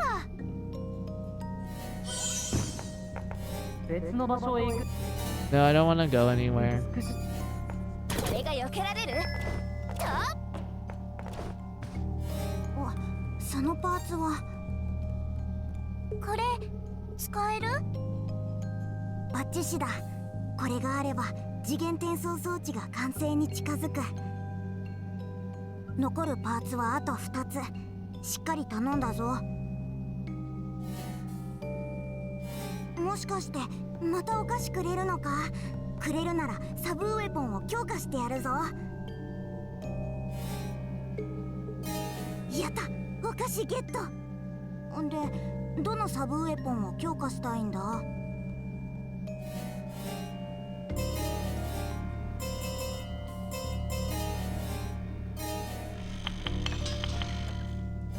うん、強化完了だ。さすがは私。 See, charge time shortened, just attack. Oh, okay. So the umbrella is a lot more. Yeah, it's a lot more cheaper to use. That's cool. Thanks. もしかして、やった。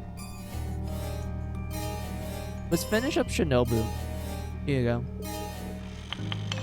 And then we just have to fight one more boss to get the last piece of candy, so we can upgrade Maya. Let's see. Chain multiple explosions together now results in greater damage. Oh, so if we just place the mines in a way where they all hit each other at the same time, it does more damage. Gotcha. That's pretty cool. Yeah, I like that. Alright, let's save.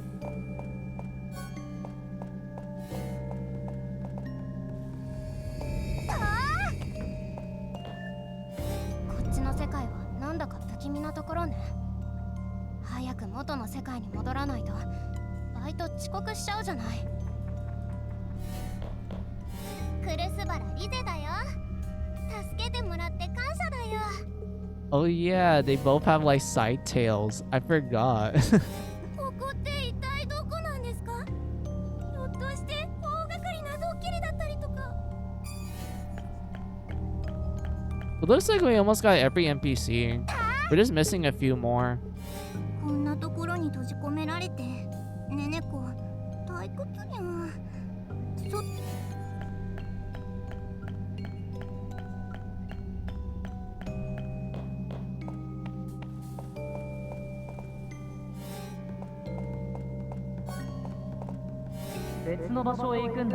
No, it's fine. Thanks for the offer. Alright. So, it's been like an hour, and I usually do my BRB breaks in hours. Also, my PS Vita is done charging, so that means we're gonna swap to the PS Vita, and then I'm gonna show the horror game on it. So yeah, that's all I have to say. So let's just do a BRB break. Alright, so take this as you guys' opportunity for your own BRB break. Get a snack, get a drink, use the restroom. I'll be right back. Just let me shut down the game, and then I'll start setting up my PS Vita, so you guys can see the horror game I have planned on it.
All right, we're still doing BRB break. I'm just setting stuff up. I, all right, be back.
I still need some time. I need to look for a wire. I don't know where I left it.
All right. Seems like everything is in tip-top shape.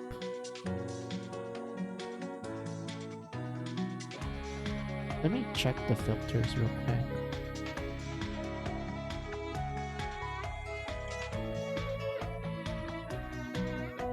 Okay, so it doesn't influence the capture device, but it influences my actual PSV.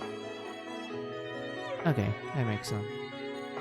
Still trying to see if the brightness is good in my end. Because I get kind of picky with it.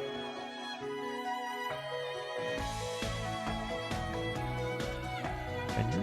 No. Render delay is not what I'm looking for. I'm looking for something more like brightness or something.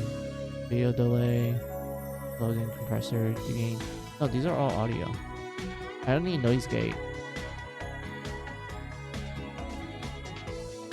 So it should be colored. Yeah. Camera brightness. Ah, there we go. Brightness.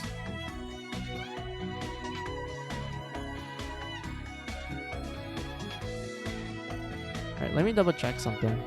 Hold on.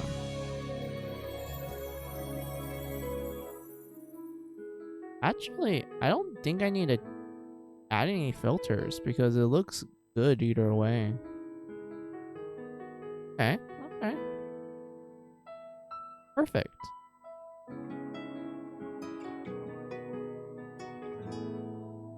Alright. Let's get to this horror game. I'm kind of excited to show this all because I really enjoyed this game. Well, it's actually part of a series called Spirit Hunter, but I really like Death Mark, the first game of the series. I honestly think it's like honestly the better one in my opinion. Oh. No need to look at that.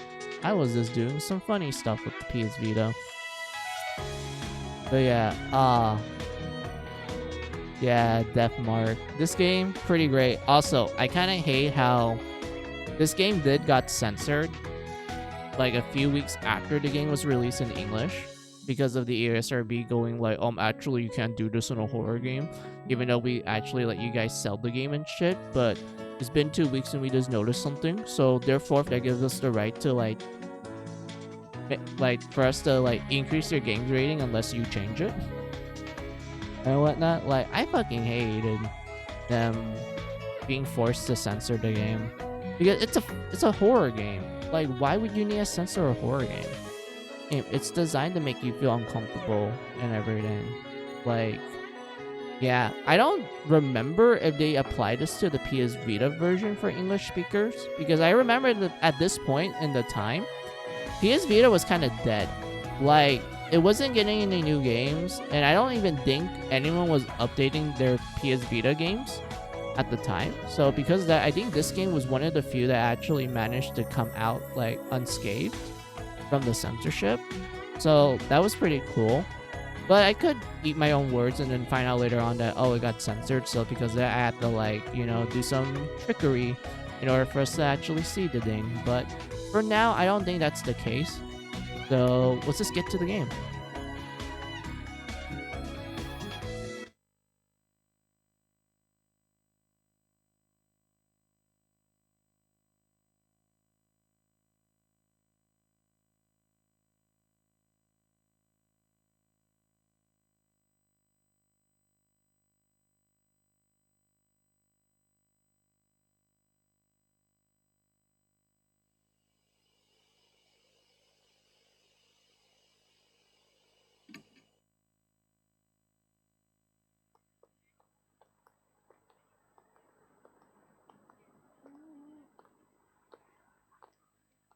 Hey, want to hit up the karaoke place?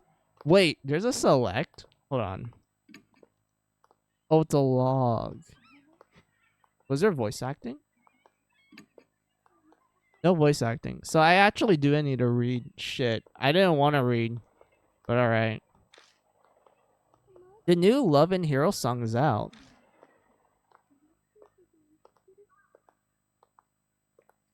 Oh, R's auto.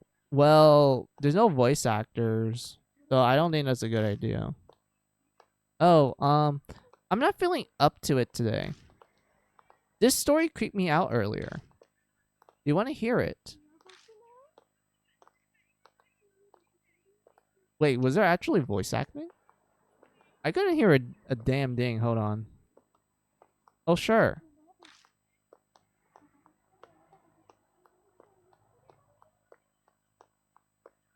Do you remember Miss Yamaguchi? Sorry, Yamaguchi.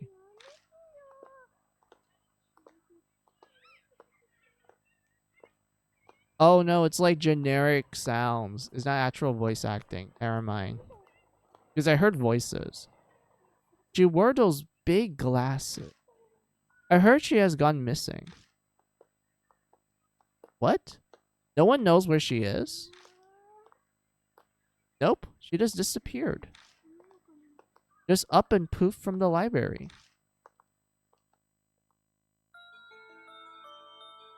One of the student librarians said that she was researching something there. But then she vanished. But she's super diligent, right? One of the students thought it was weird that she up and left like that. So he checked in on her. But when he did,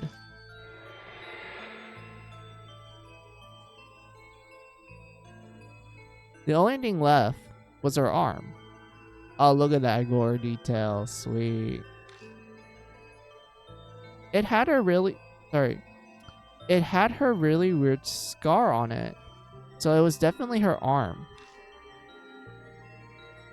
A scar? Yeah. It looked like a dog bite.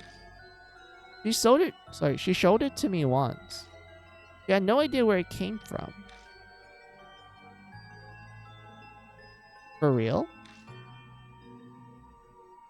There was a scar like that on Mickey's leg too. Mickey? Wait, that's... the girl who went missing, yeah. That's crazy. Maybe that rumor is true. The one about the cursed scar. Cut it out. You're scaring me.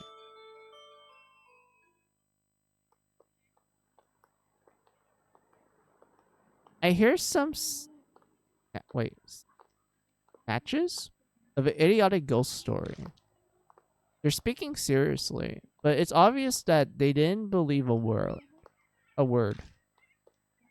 They're only killing time. Rumors are the best way to do that. The sun's about to set. It have gotten late than I planned. I shouldn't have snuck around to hear that story. I better hurry.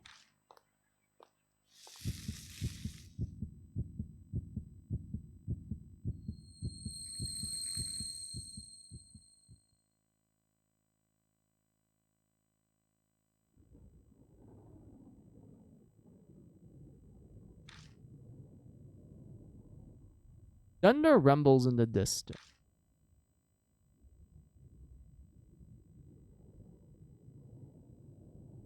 A huge mansion is in front of me. Strange. I'm sure I was just... My vision blurs. My ears are buzzing. Oh, my head's swimming. Almost like I'm drunk. What time is it? I glance at my wrist, but my watch is gone. Did I put it in my coat pocket? But all I found was a business card. An elegant printed letters and a name. Saya Kujo. Saya Kujo. Spirit healer. On the back is a photo of the mansion.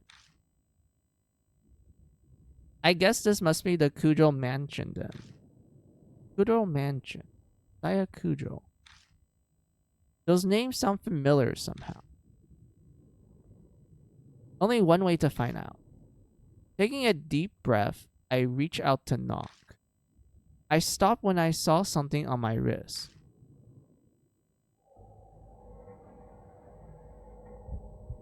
Oh, look at that. It's the death mark. It's a weird scar. When did that... I could just be imagining this, but... I feel an ice chill. Like, icy chill when I look at it.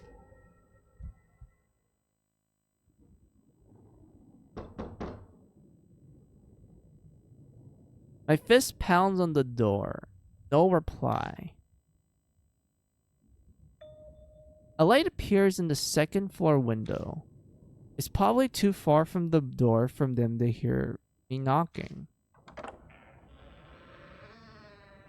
I grasped the doorknob and found it unlocked.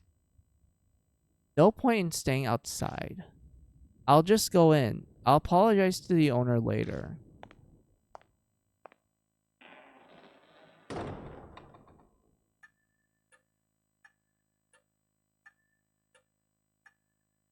The inside is shrouded in darkness.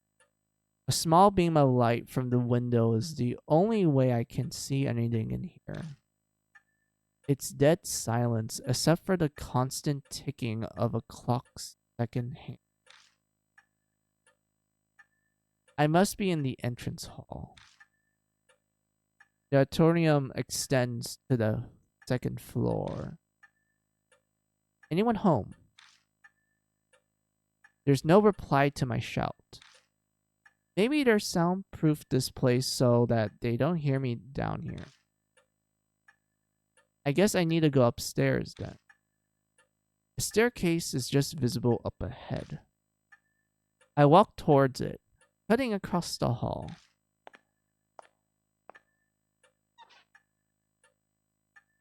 My ears catch a strange noise. I turn to look where it comes from.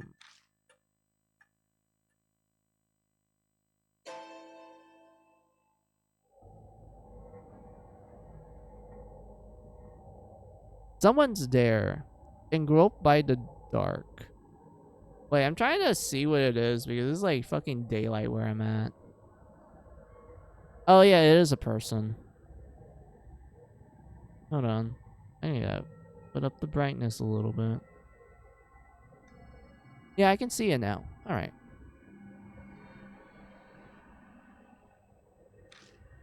I think they're staring at me. Ignore them, talk to them, approach them. I do know that later in the game, you do have to make these decisions like rapidly fast because it's like quick time events essentially. And depending on how you answer it, it can lead to a bad ending or it continues the story and it leads to like the true ending. Ignore them, talk to them, approach them. I wish I could save. Nope. Oh, we can hide it. That's cool. Approach them or talk to them. Let's talk.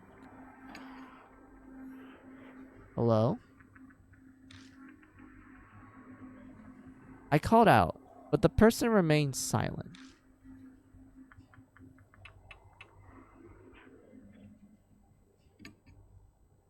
Gulping, I hesitantly made my way over, tremblingly slowing my steps.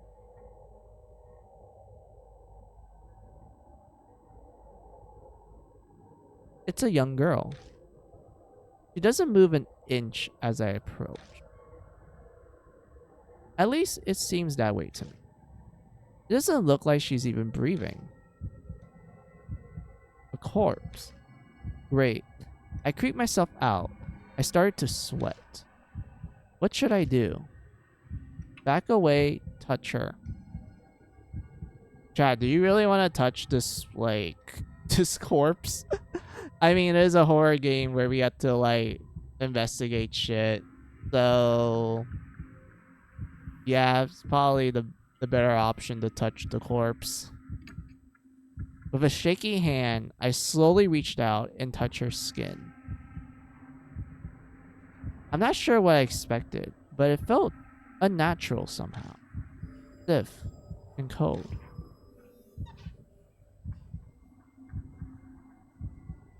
I press down on her arm and she makes the weird sound I heard earlier. Ah, now it makes sense. She's a doll. A doll joints creak when they are moved. That's what makes the sound. What a relief, if disappointing.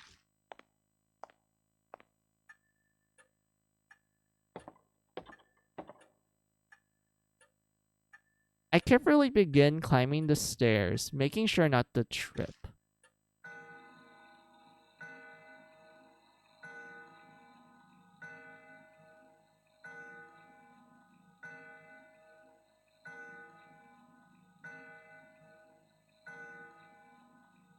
As I reach the landing, a sharp sound of a bell breaks the silence.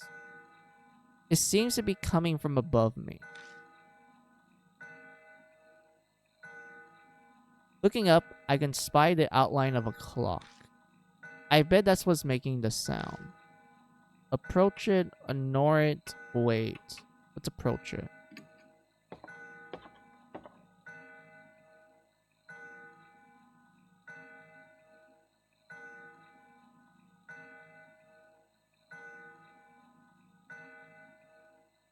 The noise guides me over. It's an antique grandfather clock. Dude, I remember my grandpa having this. Like growing up. It was actually cool. Younger me thought it was like the coolest thing in the world. And I still think so too to this day. Because it looks so unique. Like, I always saw my grandpa like wind it up. Well, not wind it. He always like, you know, moves the hands and such, you know, checks on it, do like a bit of maintenance. It's always cool to see. Man, that grandfather clock was so awesome. But anyway, the noise is definitely coming from here. I reach towards the glass to check inside. All of a sudden, it stops chiming. Silence descent, breaking only by ticking. I guess it's fixed now, but that timing was a little too spot on. Was it really a coincidence? All of these strange occurrences made me uneasy, but I continue on to the room with a light. Stopping in front of the door, I knocked. But again, there was no reply. I tried again, several times, even called out, but there was still no answer. I pushed on the door.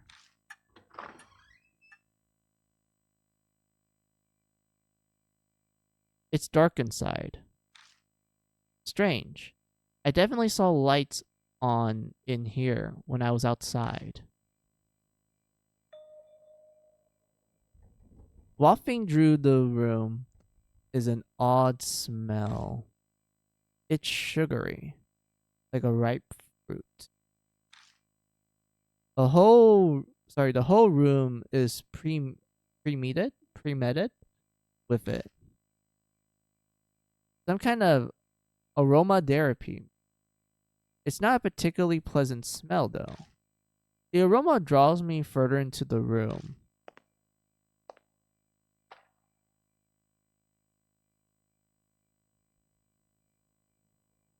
The floor under my feet feels off.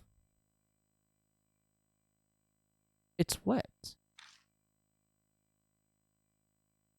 It dawns on me that I'm smelling something else mixed with the sweet scent.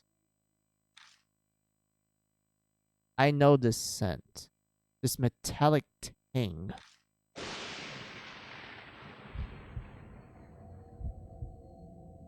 Lightning flashes, and I catch a glimpse of something. A startlingly grotesque object stretches out across the floor beneath my feet. Something strange is there. Stare at it, look away. We need to look at the gore. Come on. Stare at it. It's so bizarre that I can't stop staring. There we go. Ah, that's a pretty good gore detail.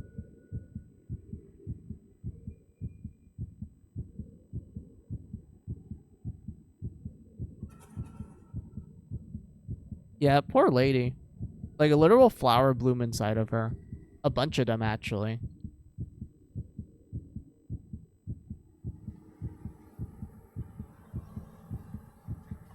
Although I kind of hate the flowers where it's the circles. Like it's like a hive. I fucking hate those flowers the most because it kind of makes me feel itchy looking at it.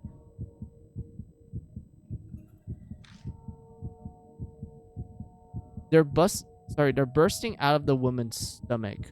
Her blood-soaked body overwhelmed with them. I wrenched my gaze away, horrified. But the hellish image is burned into my mind. I can feel my whole body shaking. Bile rises. I'm going to throw up.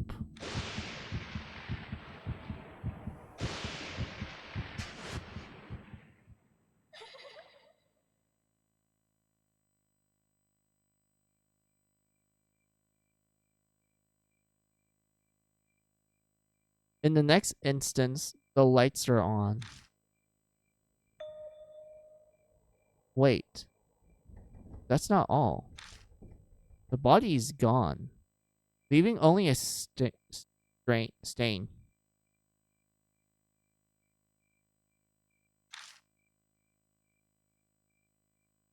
This doesn't make sense. It's a bad dream.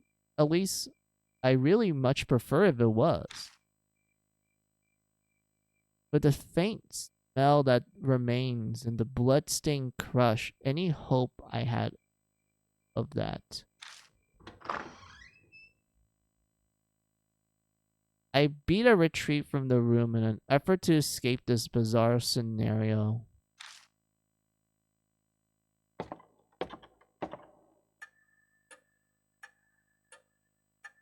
When I stumbled back into the hall, the lights were on in here as well. I decided to have another look around. All the furniture in here are old enough to be antiques. They match this old-fashioned mansion.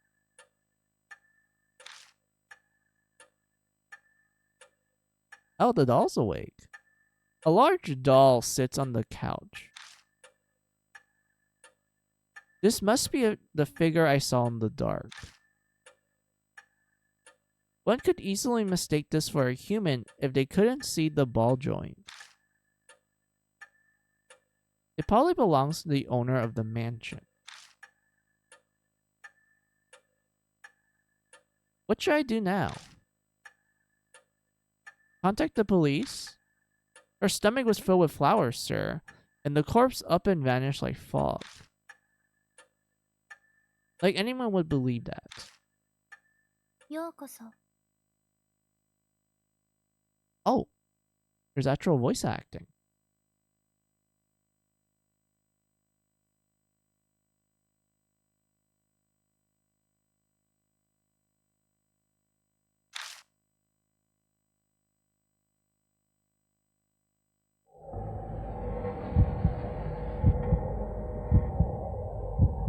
The doll moved. It spoke.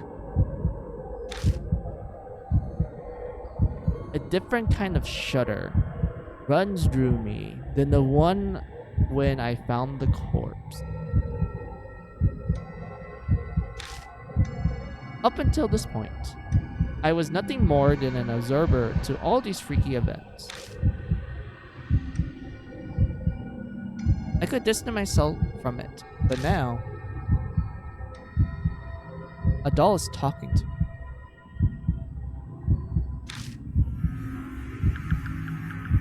Have I startled you?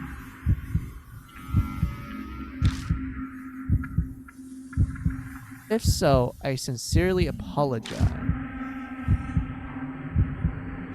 My master ordered me to behave as a normal doll until told otherwise. The words are elegant and refined. But her face never moves an inch. She may look human, but she clearly isn't.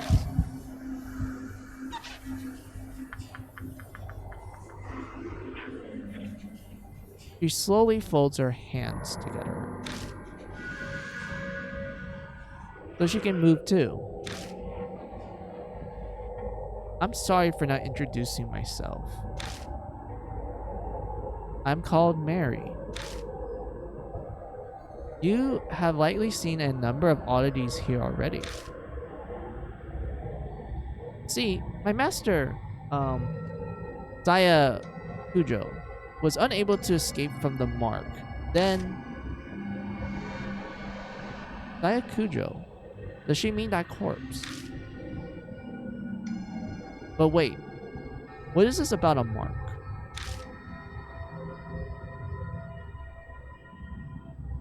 Lady Saya was searching for a way to escape the mark.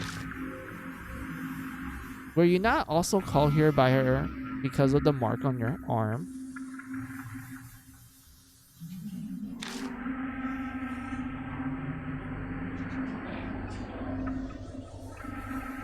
She's talking about this weird scar. Did Saya Kujo invite me to this mansion? When I try to remember, my head hurts. I have something to tell you in place of my late master.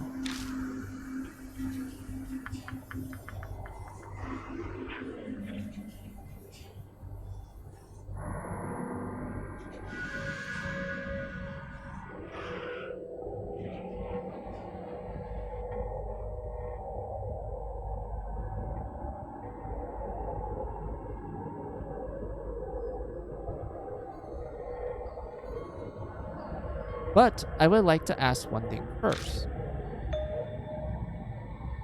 Do you know your own name? Well, that was a much simpler question than I was expecting. It's...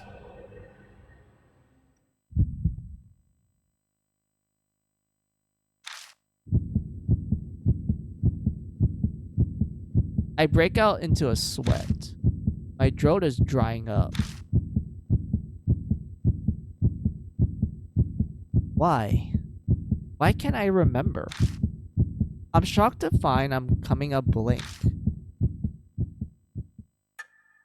I see. Then it is just as I thought. Somehow Mary knows what's going on with me. Before I offer an explanation, please decide on a temporary name. Things will go much easier if I have a name by which to call you. It's also likely you will find it difficult to remain calm if you are nameless. Probably right. Better to have some placeholder name than continue life as a hollow nameless being. Enter the protagonist's last name up to 10 letters. Oh, okay. Yeah, let's keep the last name. Not gonna change it. Yashiki. Okay. First name. Kazuo. We're gonna change this one.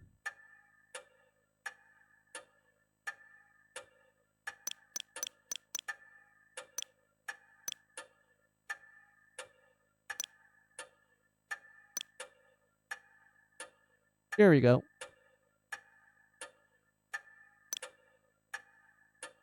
Is Mizu okay? Yes. Is Mizu Yashiki? This cannot be changed after this. Yeah, seems like a good name for this save file.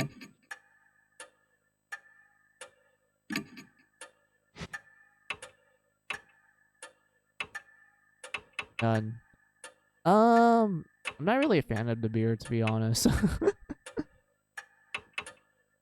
I'm not really a beard person. I like glasses. I think the glasses looks a little better, although none makes him look kind of looks a little,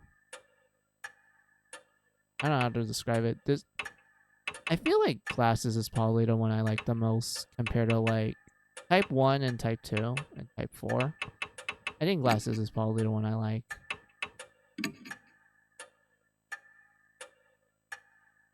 I'm Mizu Yashiki. Understood, Lord Yashiki. Now, I'll explain to you about the mark.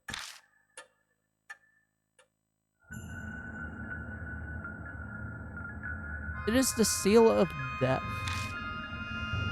Those who have had it will die soon. You don't believe me?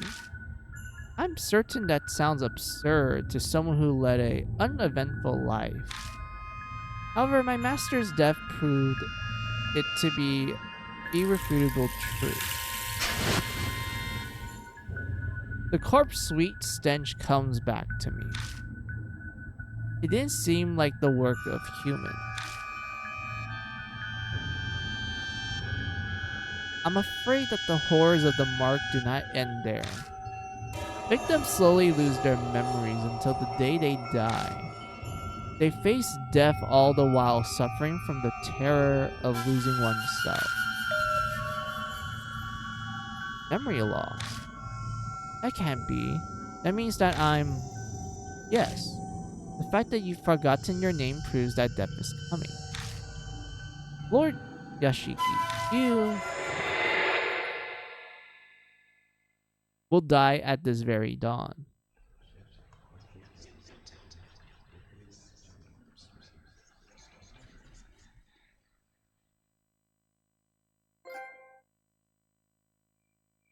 Oh, look at that. We got like a trophy for our troubles.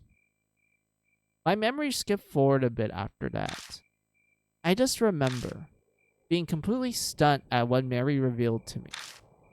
I can probably attribute it to memory loss caused by the mark. The next thing I know, I'm lying in a guest room in the mansion. I vaguely recall dragging myself up the stairs and coming here. I must have fallen asleep at some point, and thanks to that, I feel a lot better. I'll die at dawn, huh? I try saying it out loud. It's definitely shocking, but I can't say it. It feels real yet. It doesn't make sense. Way out of the blue. But if it's true, so is waiting for my untimely death the only thing I can do? It might be a good idea to ask Mary more about it.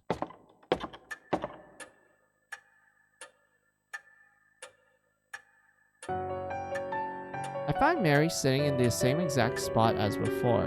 She hasn't moved an inch. I doubt a dog gets bored waiting like humans do. おはようございます。 Are you feeling better now? Is it yes, sort of, I feel terrible? And let's go with sort of. Wonderful. Since it appears that you have calmed down, I would like to ask a question. What will you do now? Can I guide you? I can guide you down only two paths. The first is to wait for death. The second is to fight the mark. Can you help me? If that is what you wish, yes. My master was researching the mark. A few days prior to her death, she found a way to escape it. Regrettably, she passed away before she was able to inform me. She doesn't know anything after all. There's some time yet before dawn. You have a slim chance. Salvation is a thin thread dangling from heaven. Would you like... would that you would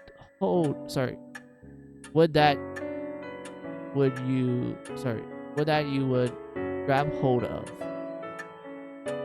And I shall do my utmost to help. What will you do?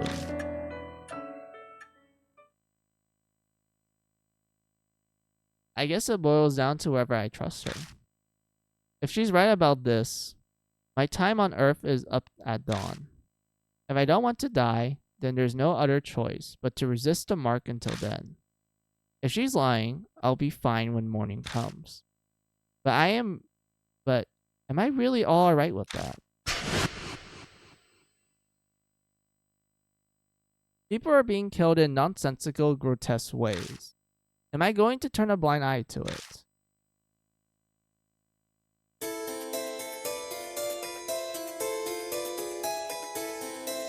This is a life or death decision.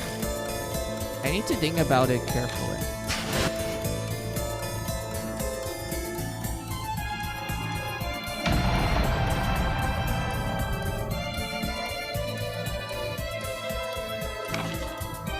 Deadly choice. You'll be faced with choices that can result in death.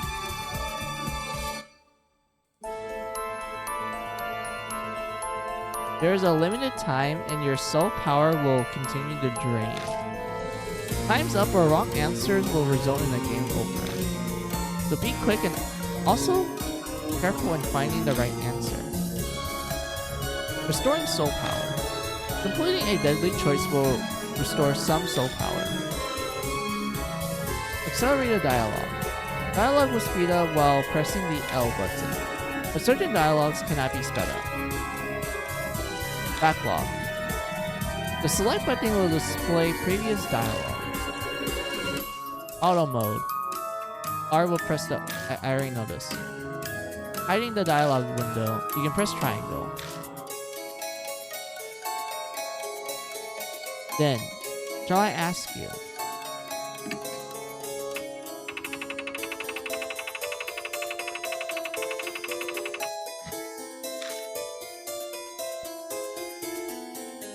Will you quietly wait for death or struggle against the mark?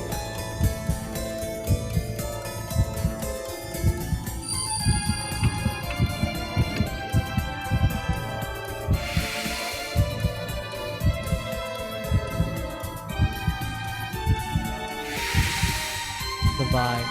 I'm kind of curious about us dying. So what I will do is that if we get to like a save point, we'll save and then I'll just replay the intro and like do the the wrong choice to see what happens, because I don't know how this game will handle. Because I don't remember ever making the... Well, I remember doing some wrong choices in the past, but I don't remember what happened afterwards. I decided to trust me. As you say, Lord Yashiki. Then, I shall carry out the dying wish of my master and aid you. I cannot do much, but feel free to request anything you wish of me.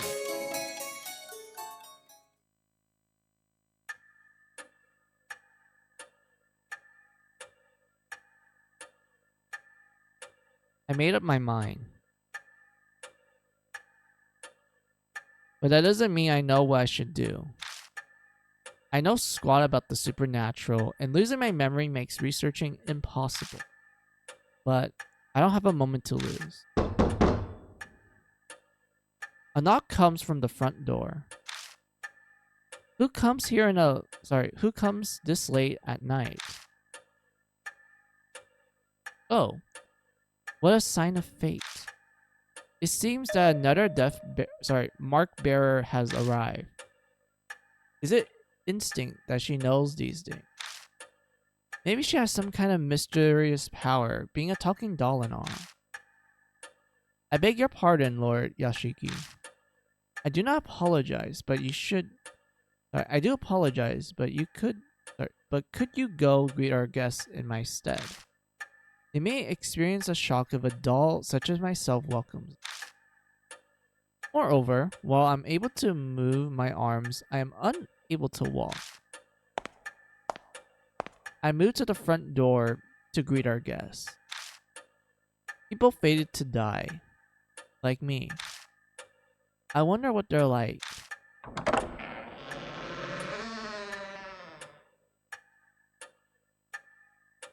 Who I found at the door are not who I found at the door are not who I expected to see out this late at night.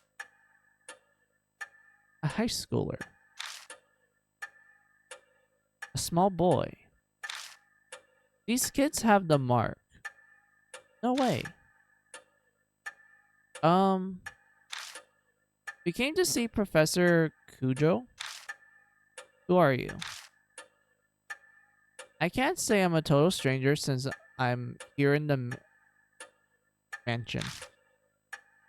I'm her disciple, her relative, her boyfriend. I don't know if any of these choices will...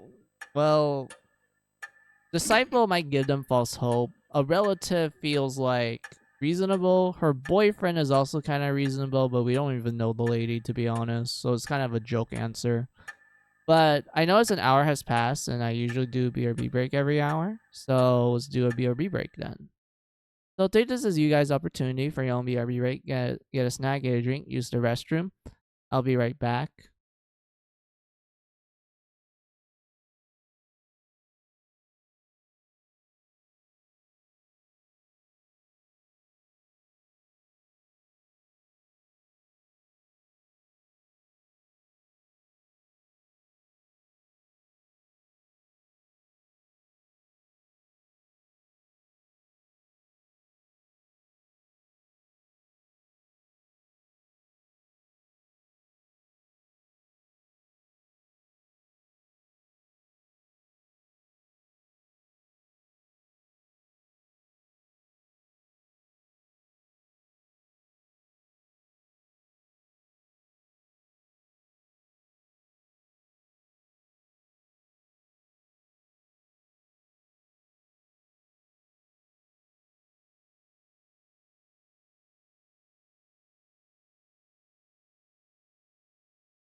Alright, I'm back.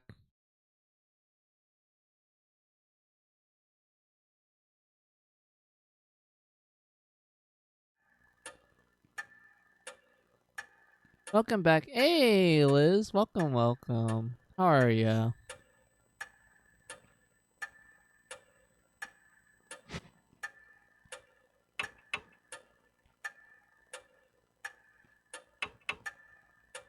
Let's just joke around. Let's pretend to be this recently deceased woman's boyfriend, even though we're practically a stranger. And the only reason why we're here is because we have the same death mark. Oh yeah? Let's see. Pretty good. Polishing up a magic deck. Oh, that's wonderful. Dude, I've not played magic in a... That's great.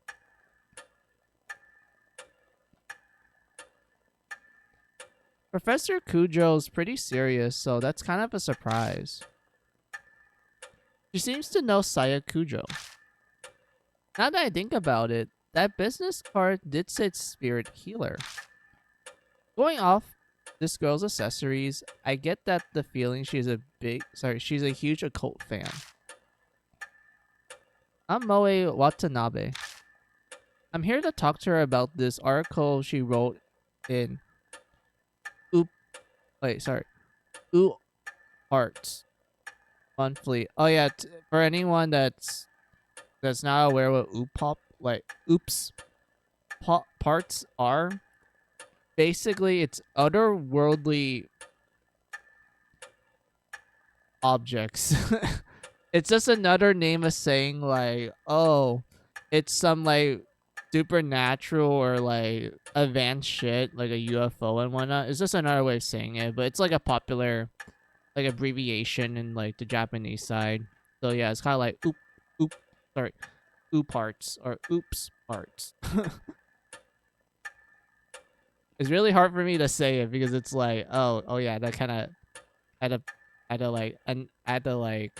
put a heavy emphasis on the ooh part.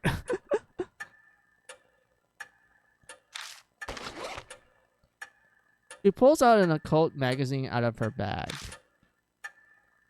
Inside is a picture of the mark. The accompanying article says that the mark is a soul inhibiting disease that erases memories. Inquire at Cujo Mansion. This is the same scar, right? Let's see. Bowie lifts her skirt up a bit to show me her leg. Right there, on her right thigh, is the mark. I think I know what the article means by erasing memories. I've been super forgetful lately. I'm even blinking on my friends. Blinking on my friends' names. That never happened to me before. Do you think this scar is doing it? That article is obviously bogus. Okay, says the young boy that went to a fucking creepy ass mansion in the middle of the night, and he also has the fucking mark. Come on, dude. You obviously know it's real, and yet you're trying to bullshit it. Why else would you be here? The young boy scoffs. Even kids know better than to believe in ghosts or curses these days, says the kid up at night in a random ass mansion. And a high schooler fell for it. You should feel embarrassed about that. But Tsukasa, aren't you hanging around out in front of the mansion's gate? Yeah, exactly. Fess up. Your scar scares you. Tsukasa seems to have no retort to that. He silently sulks. Yeah. Looks like a bullseye. It's clear that they're both mark bearers. I better bring them over to meet Mary.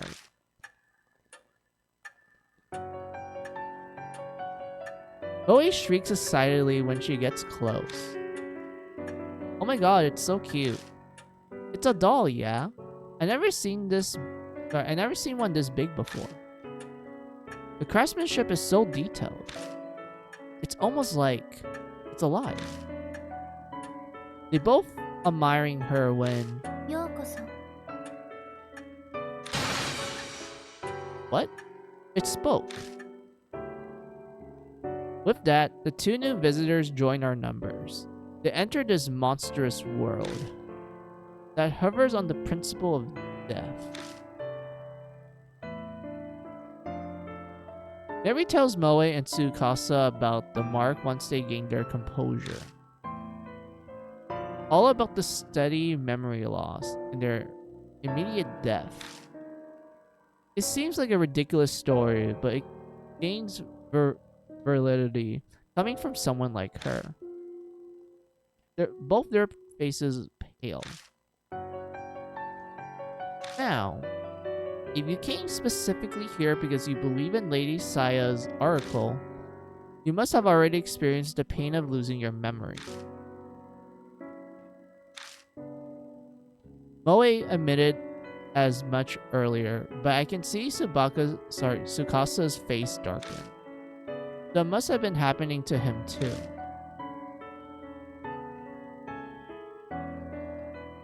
Hey Moe, I'd like to confirm something. Where were you when you got the mark? My amnesia seems to be worse than theirs. So they might remember. I'm not sure, but I think my mark might have been a curse from Hanahiko. Hanahiko. This name is familiar to me. He is the ghost that resident children of this town whisper about, correct? My master was interested in him. So Saya Kujo was curious too. Could be connected to the mark somehow. I would like to hear more about this ghost. As you wish, Lord Yashiki.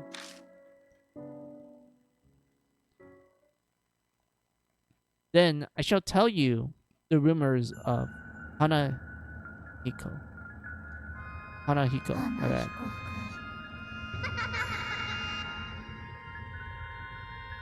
Chapter 1. Hanahiko.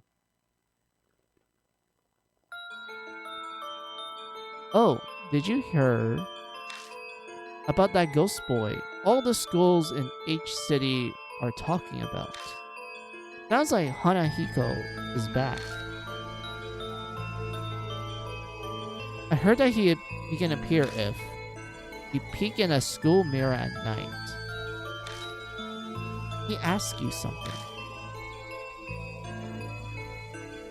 Am I pretty? If you tell him no, you'll be fine. But if you say yes, give me that red stuff then. Then he'll just disappear. But that's not all. Hanahiko hates adults, you know. I heard that if the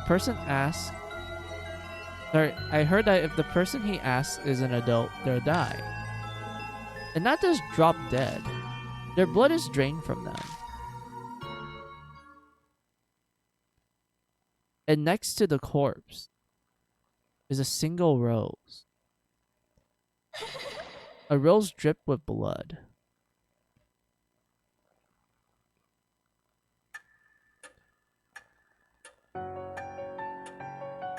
The rumors can easily be manipulated. Passing from one person to another, assumptions and errors mixed in.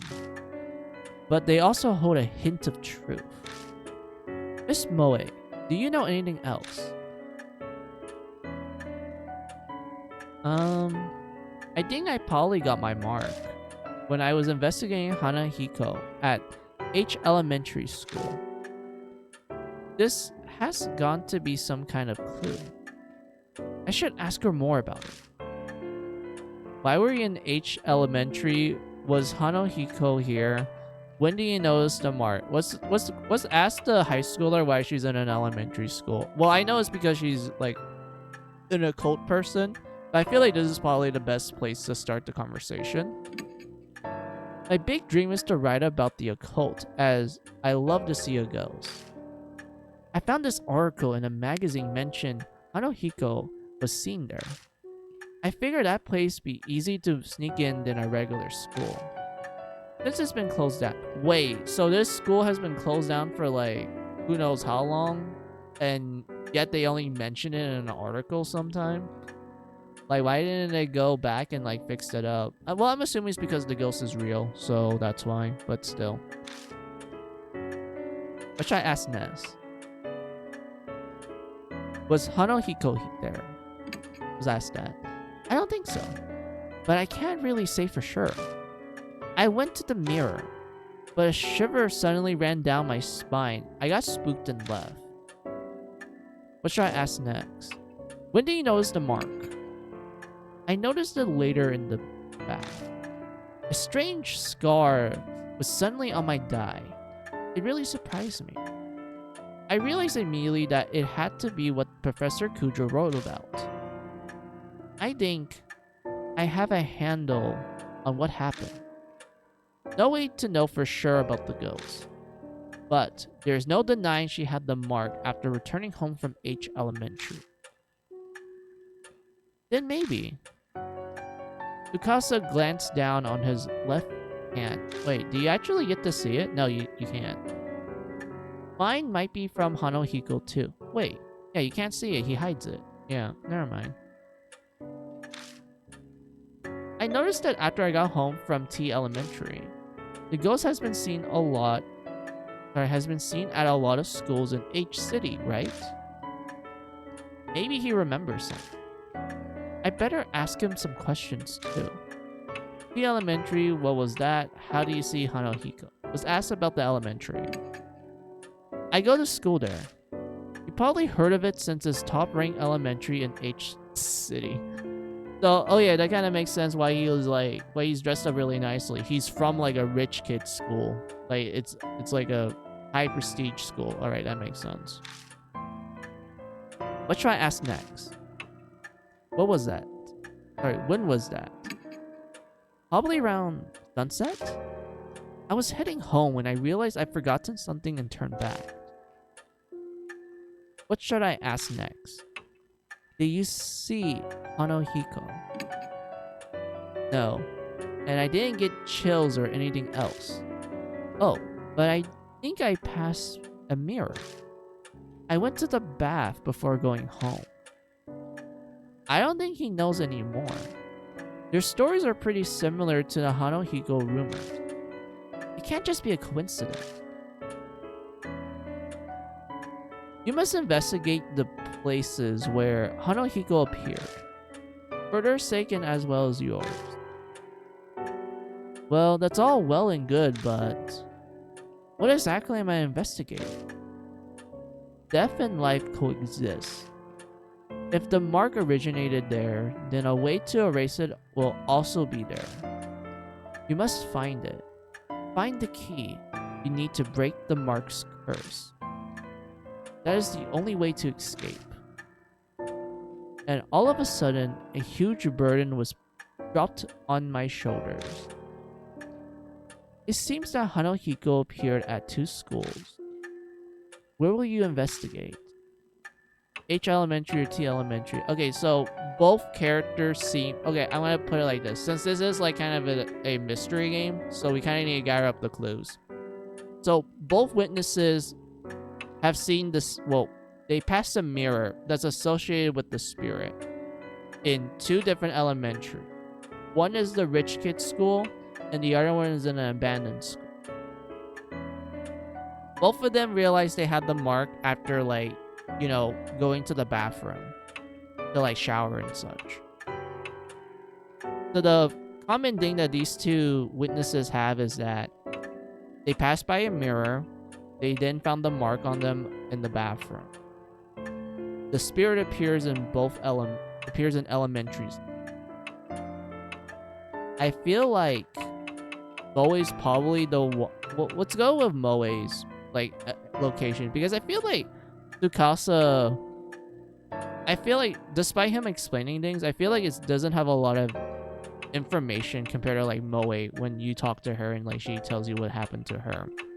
But I think our chances of finding the ghost is probably in H elementary rather than T elementary. So let's go to H. Yeah, that's probably wise. They'll arrest you on the spot if you try to sneak into a regular school. Oh yeah, that too. Like one place is abandoned, the other one is like an actual school that people go to. So I'm assuming there will be like a lot of security guards and such.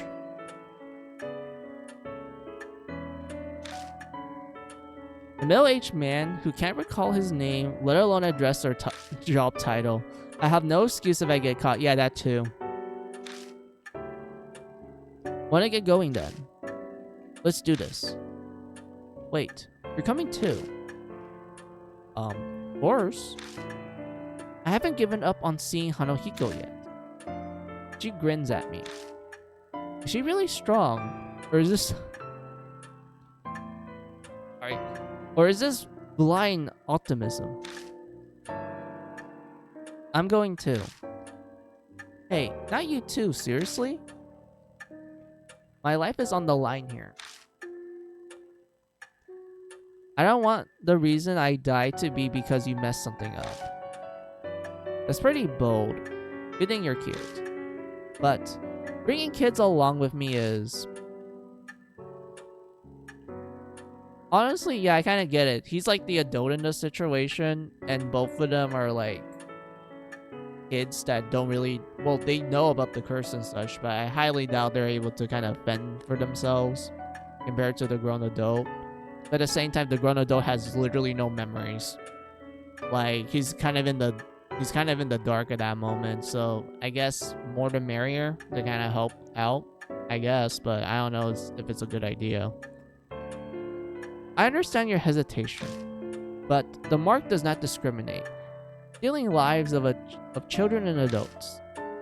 If they wish to fight their fate, you should honor that. Well, true. They do have the guts to, like, you know, face the supernaturals in order to live, so yeah, you gotta give them props for that. I agree. I suppose human logic doesn't fly with dealing with the supernatural. We need to prepare ourselves for the worst if we're going to survive. Please take only one mark bearer with you, however. A large group will increase the odds of you being detected by spirits, so you can only have one partner. Okay. Also, I also ask that you not waste time dwelling with others on the way. This possibly unnecessary contact may hasten the effects of the mark.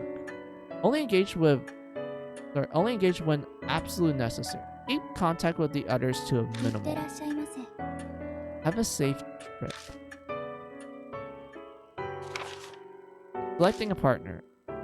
First, select a mark bearer. Do this in the partner menu. Oh yeah, hey mister. Don't you think it's a good idea to take notes on what Mary told us? Your memory's getting worse all the time. We don't want to forget anything.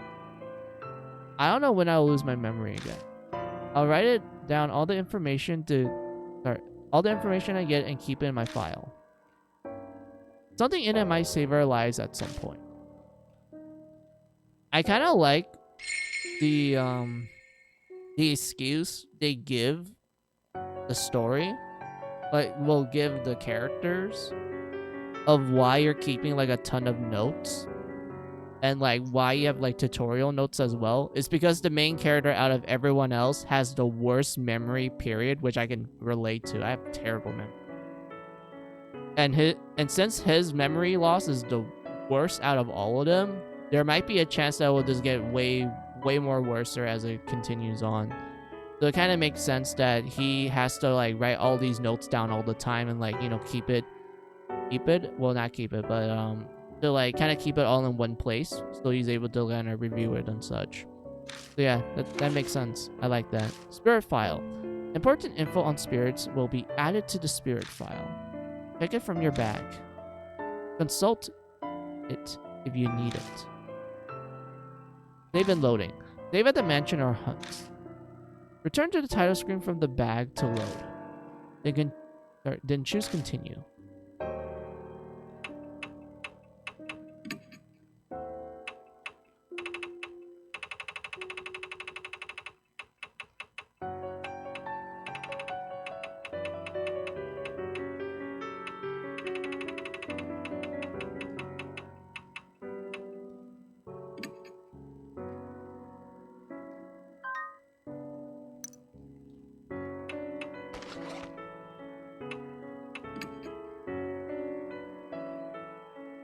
Let's see. Letter opener. A pure silver letter opener taken from the mansion's hall. A beautiful woman's face is engraved on the handle. The blade isn't sharp, but it can handle soft object. Command stab with knife, range short. Hanahiko. Hanahiko,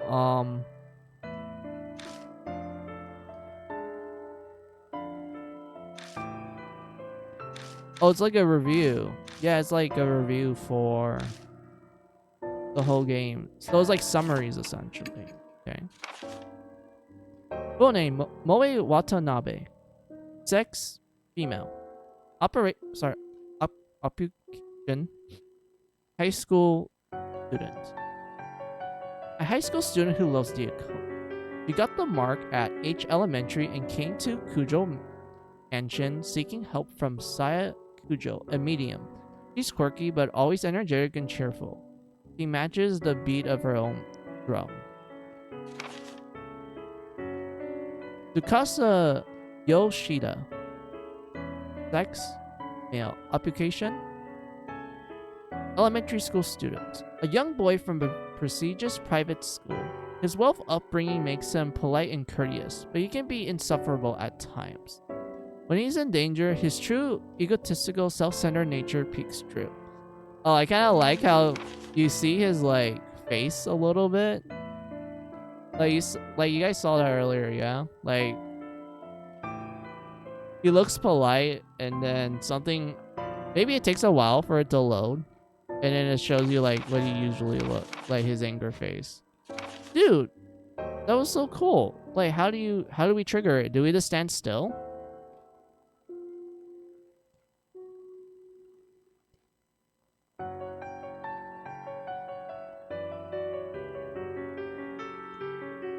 Yeah, there we go. Yeah, that's funny. Wait, does Moe have something similar?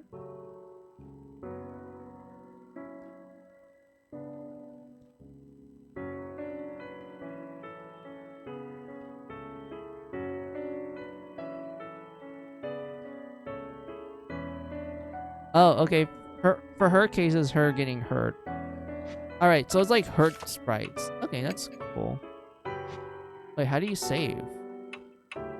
Because they say it was in the bag. Oh, no, it's square. My bad.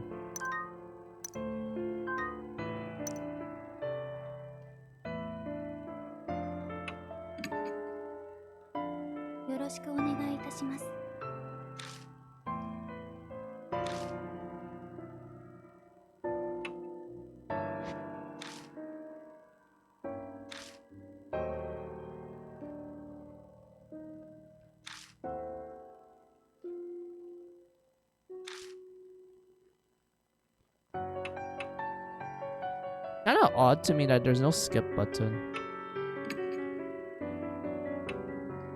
Occult lover or class prodigy? Let's take Moe. I feel like she'll be. I feel like she'd be the better option. Oh, they have like dialogue when you pick them.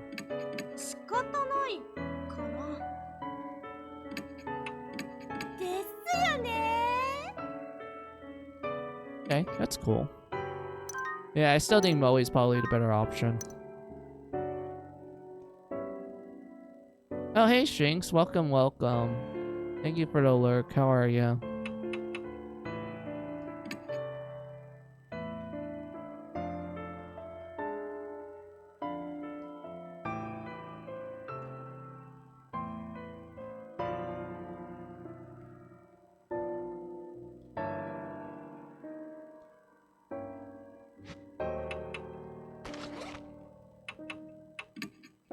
Okay, so we only have one ding.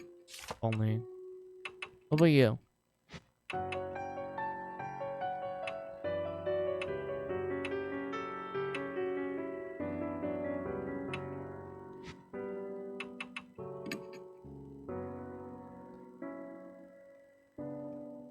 First, we have to get to H Elementary. Mary said we're free to use the car in the garage. Dude, that's a old ass car. Damn. It's like the mystery van, but it's red. The garage is detached from the mansion. The Vidget model, wait. The okay. Fuck, I can't English anymore. I'm like I've been streaming for a while.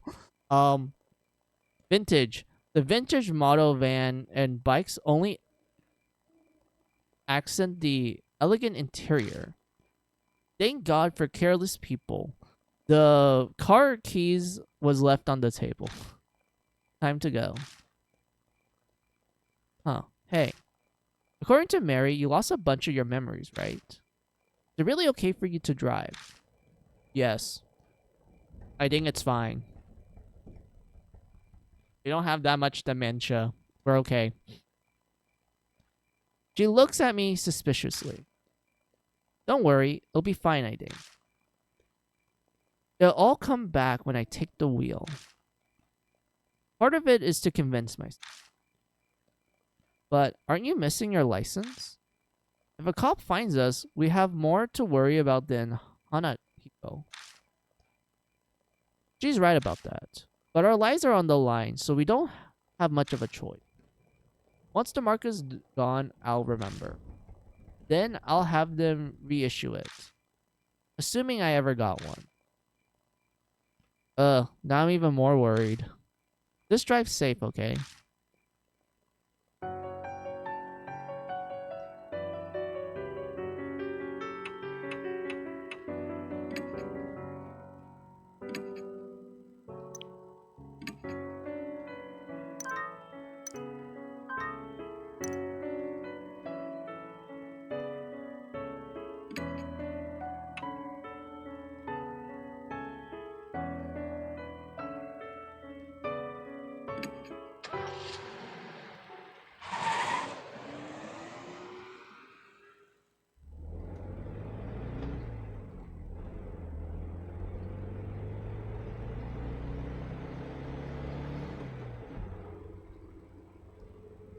Human bodies are remarkable. Back in the garage, I wasn't sure I'm able to drive or not. But the second my hands were on the wheel, I wasn't worried anymore. My muscles reacted quicker than I expected. And now it's easy to guide this monster down the road. Hell yeah, we're on the mystery van. Let's go. But now, the dots of what I can no longer do start to filter in my mind. Hey, mister. Chloe pipes up hesitantly. I probably let the silence go on too. Doesn't seem as cheerful as she was a little while ago. What's it like to lose your memories? It's a hard question to answer. What do you mean? Like, did they all go at once or a few pieces at a time? What if you're only left with sad memories? I hate that. I don't think it works like that, but I have no idea if it's getting worse or better. I don't know what I'll like to begin with, so there's nothing to compare to. In that sense, rather than the memories vanishing, it's like everything has been painted white. That's what it feels like. Oh. You're sure mature, mister. You'll take everything so calmly. Conversation dwellers leaving only the sound of... the conversation dwells. Leaving only the sign of... leave the sound of the tires on the road. Then dots started popping into my head again. One after another. I know we have to check out that mirror. But what else should we investigate? What do you think? Moe glances over at me. No idea. I can't even remember my own name. How the hell am I supposed to know what we're going to do? Aw, please, I'm really counting on you. Think whatever you want. I'm talking to a child. I need to show restraint and be a good example. But that's definitely how I really feel.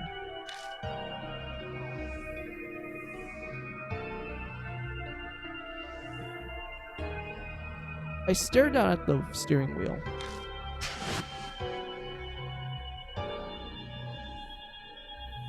The doll in the mansion. Mark bearers.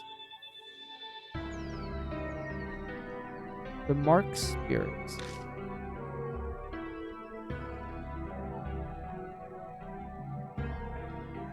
And the mysterious depths. I feel like I'm going to be buried under all of this crushing dots that keep popping to my head.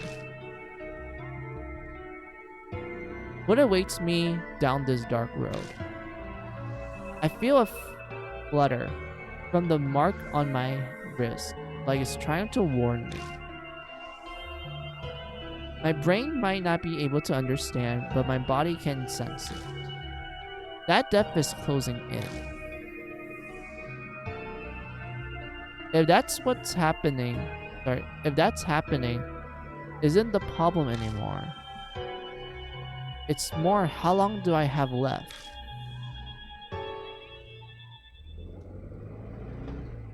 How much longer is it? I almost yelled, but I managed to swallow it down with effort. I think we're almost there. Really, it's closer than I thought. Yeah, that's exactly right. At any time it could. It's a lot closer than you think.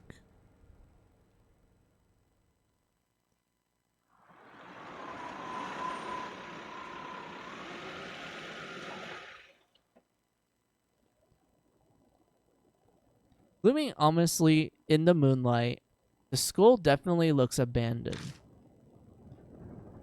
For quite a number of years, in fact. The walls are starting to crack. All the windows are broken as well. A thick chain is in front of the main gate to keep people from going in. ちょっとちょっと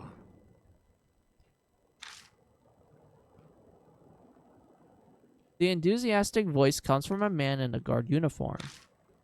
He must be patrolling the area. Looks like we got caught. This property belongs to the city. No one's allowed inside, didn't you know? Or are you up to something? A bunch of people has been coming here on dares since it's haunted. You aren't one of them, are you? No, we're not. Yes, that's it exactly. It's haunted. Should we play dumb? Should we be honest? Or should we just, you know, just ask a question? Let's ask a question. Let's get more information. I feel like that's kind of the case we have to do. It's haunted? Well, that's what the rumors are saying anyway. It's a huge pain. Moe nods in agreement. It is pretty famous after all. The guard sighs. Anyway, the school's off limits, so you can't go inside. I don't want any trouble on my first shift here. Please いい leave. ね Okay? I mean, sure, in a normal circumstance, I'll definitely leave. But my life is on the line, so we need to ignore you. Sorry, buddy.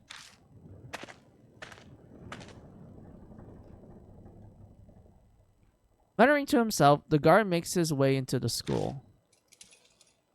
As we watch him leave, Moe leans over and whispers, "Damn it, there wasn't a guard when I snuck in here before.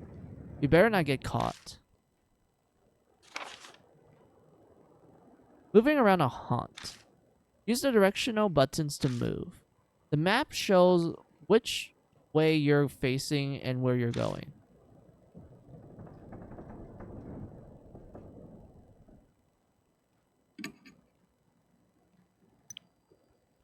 Oh, we can save any time. Cool.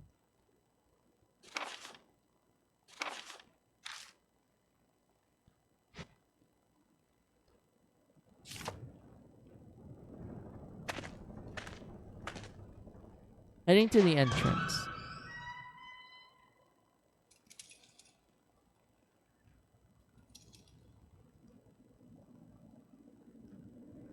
Pushing open the doors, I head inside. Whoa, it's so dark. We can't see anything like this. The moonlight doesn't reach inside. We'll just have to use the flashlight. But if we use the flashlight, that guard will find us. Can't do anything about it, I guess. Anyway, that mirror is... I'm pretty sure it's to the right, on the staircase.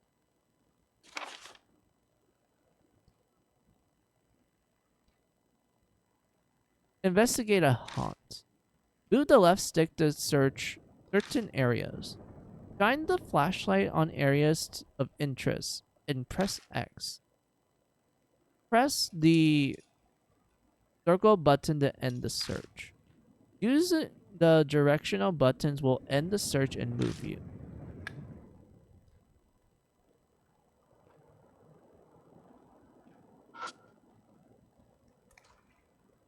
The battered shoe rack is covered in dirt.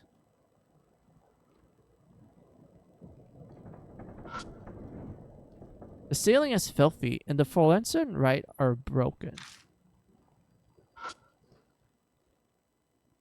A flyer containing warnings and a list of contacts. Do not leave handprints on the mirror on the eastern staircase. Thank you. Independent research presentation. First floor, multi-purpose classroom. Come and check it out. Oh, that presentation takes me back. Anyway, the mirror on the eastern staircase is the one I saw. I guess we had to go there first. Yeah, it's to the right.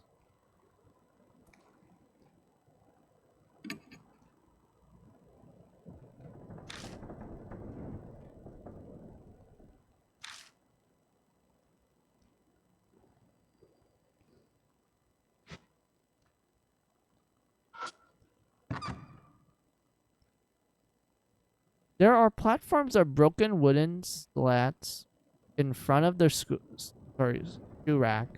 They creak when we step on them.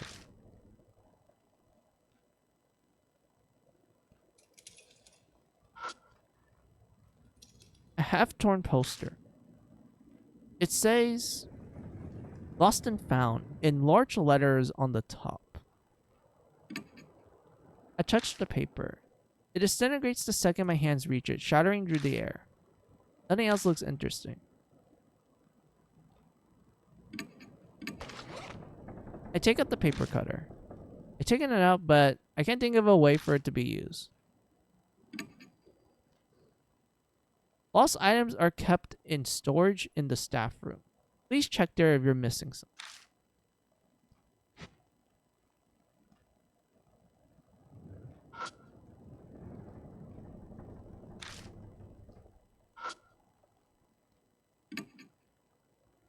I turn over the torn flyer. I can't find anything in particular. Nothing there, huh?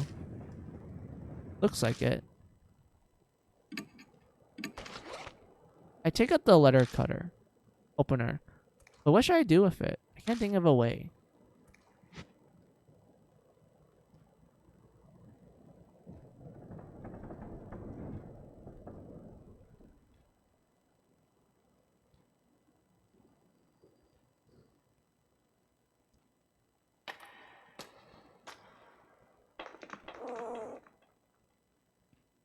Huh? As we enter the hallway, a small shadow flicks across our feet. I turn on the flashlight to find... Oh, it's a bunny. It's so cute. Was it the school pet? The black rabbit squeaks and dashes between our feet. It rushes towards the eastern end of school. Oh, I ran away. Is it telling us to follow? Haha, Yeah, right. New information was added to the spirit file. Black rabbit. A mysterious black rabbit appeared in front of us out of nowhere. It's funny, but we encounter so many strange things already that an odd bunny doesn't faze us at all. Although this paralyzing dread might be concerning, anyway, first we must find that mirror.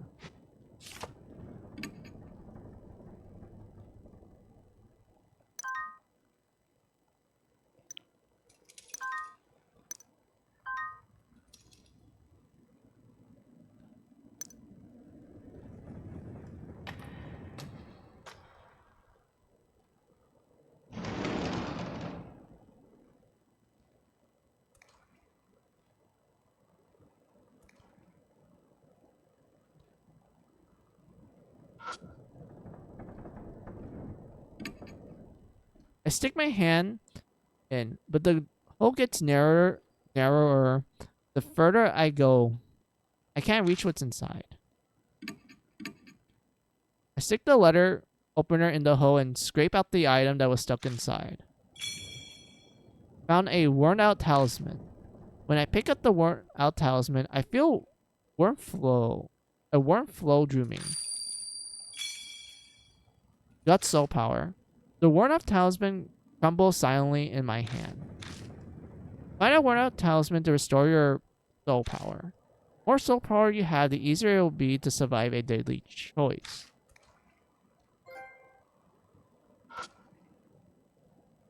There's nonsensical scribbles on the blackboard.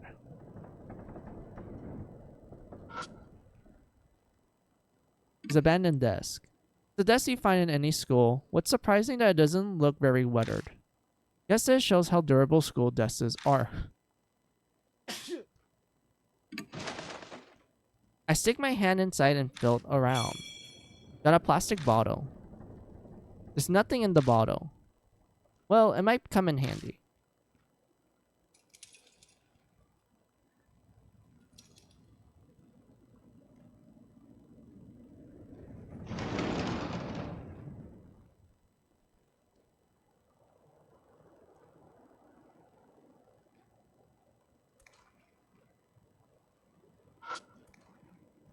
The lights on the ceiling are silent and dark without power.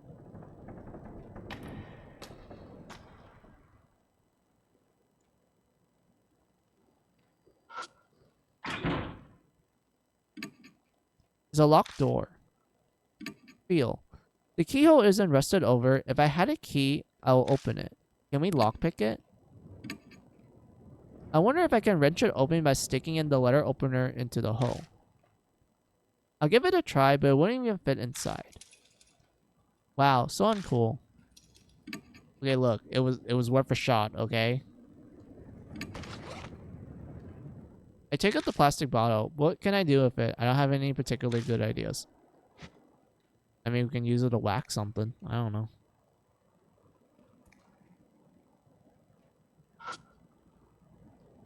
The floor tiles have been peeled off, leaving bare concrete.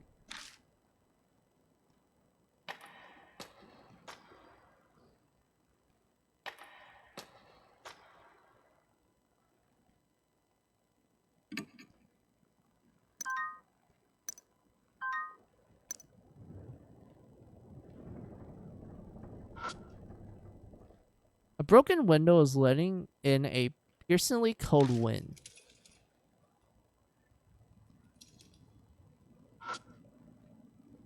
The rain's coming in from the broken window is making the floor cold and damp. The door is locked. Take a look. It's a locked door. Feel. Not rusted over. If I had a key. Wrench it open. I give it a try, but it wouldn't even fit inside. Okay. So we can't really go in there yet.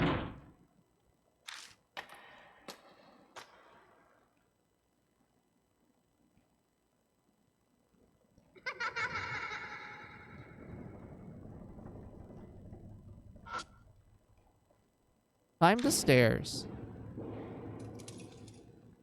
Wait, I don't want to be here.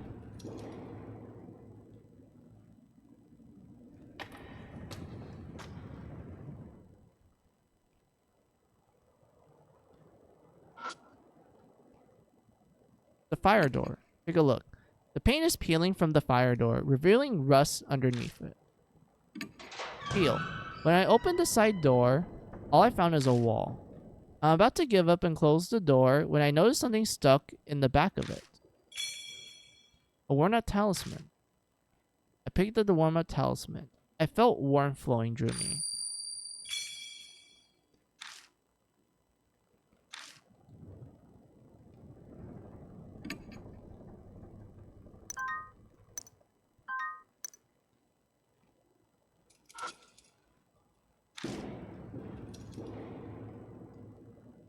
So far, I'm liking this. Oh, wait. We climb up the stairs to the second floor. I felt something soft squishing underneath my heel. I clearly pick up my foot and shine my light down. The hallway is covered with poisonous snakes. Molly let out something close to a shriek upon seeing them. Eek, snakes! We decided to go back to the landing. Bro, why was there snakes? That's the one thing that kind of confused me. I'm like, what? Okay, I guess we can't go here. We had to look for something. Can we be like a dumbass and die to it? Poisonous snakes cover the hallway. You'd be foolish enough to try to keep going. We decided to go back to the landing. It is kind of funny that we accidentally stepped on it, and yet it just ignored us.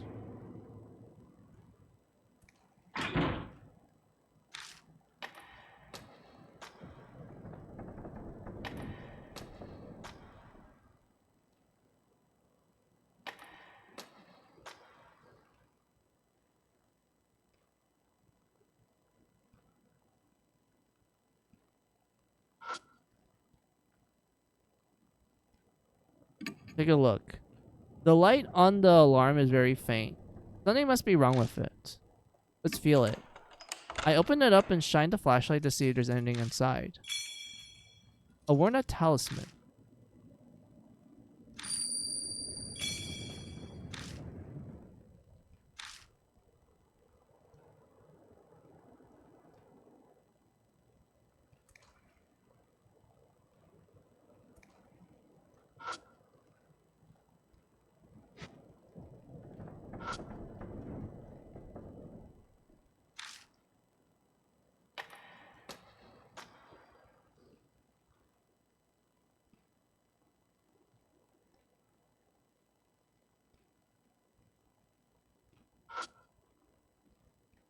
Looks like something smashed the fluorescent light for fluorescent lights.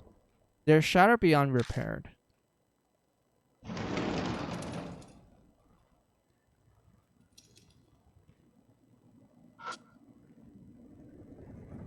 There's an abandoned desk. Look.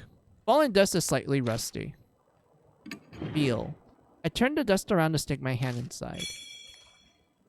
A holy hard hat. Holy? Like, hole? Like, there's a bunch of holes? I thought it was very useful. What do we got? Let's see. A yellow hard hat for a child. It got holes and is missing its padding. So it's unlikely... Sorry.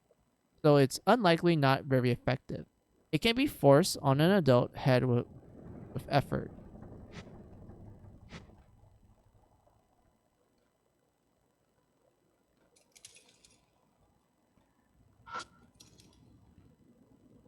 The dust is still thick on the ceiling that just walking around causes a shower of particles. Is that really it? Okay. I guess that's all here.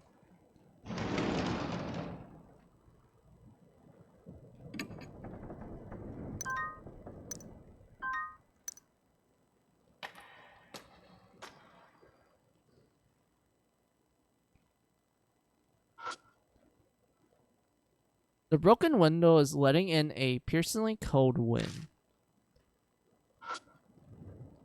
The floor tiles have been peeled off, leaving bare concrete. So it's the same as before. What about this one? The door is locked.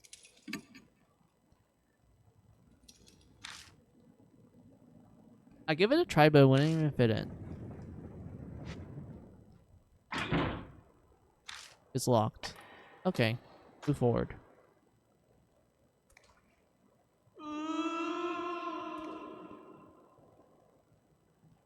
Was that the ghost? I couldn't even get a good glimpse of it, but that was kind of creepy. I like that.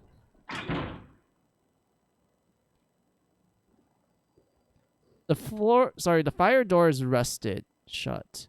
It won't move.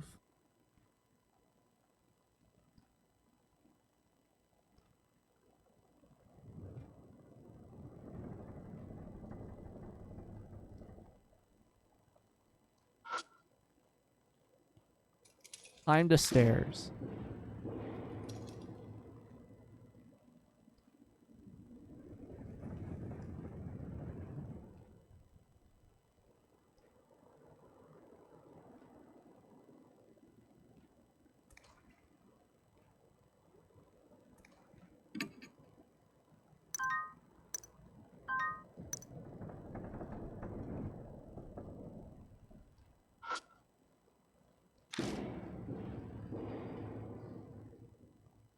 Poisonous snakes cover the hall. It's foolish to get.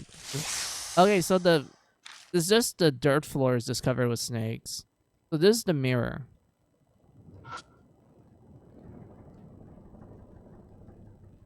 This is it. It's the mirror I saw last time. I'm sure of it. Huh.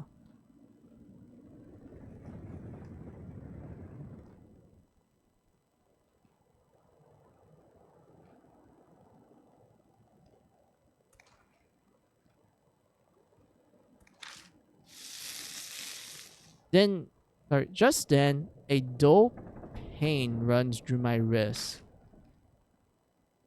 Something's biting into my skin. To distract myself from the pain, I keep talking with Moe. It certainly looks normal. Yeah, what should we do?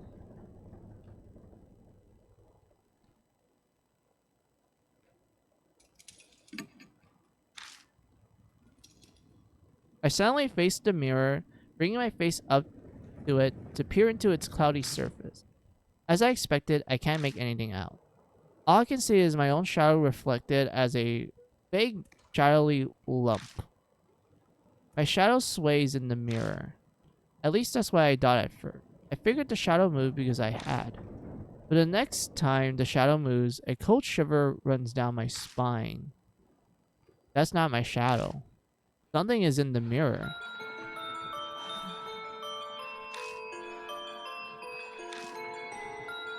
Chloe yeeps and steps back. Well, that confirms I'm not hallucinating. There's really is something in there. Every muscle in my body locks. I try to look away, but I can't even close my eyes. The figure mouths twist. I don't want to look, but I can't even close my eyes. It opens its mouth. An odd voice pierces my ears.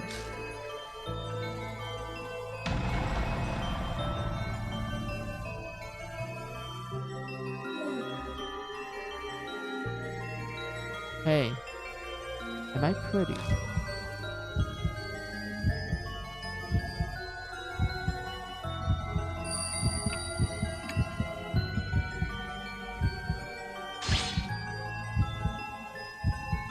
I want to see what happens if we die. Please let it be gory. A groanful cry as cold as ice echoes from the other side of the mirror.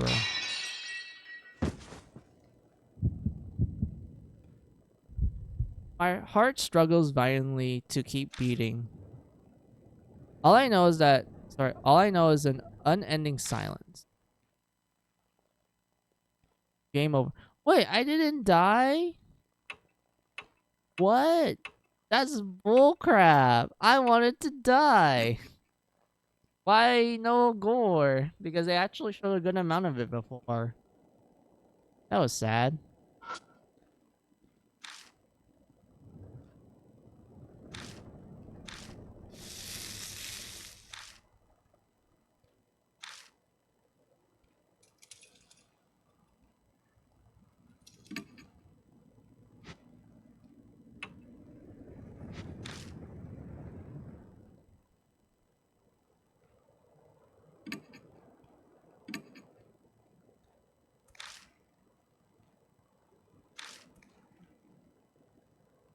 I face forward and hold the letter opener up to the gray mirror. My shadow sways in the mirror. At least that's what I imagine at first. Nothing's in the mirror. Wait, what? Hold on. I'm trying to like comprehend this. I just chose the option where... Hold on.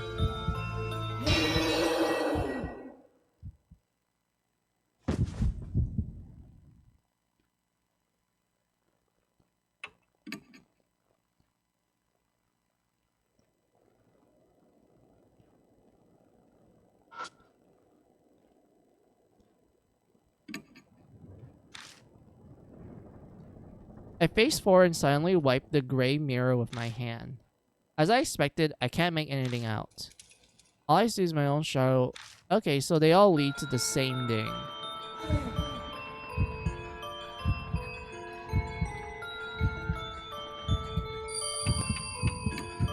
I can't tell.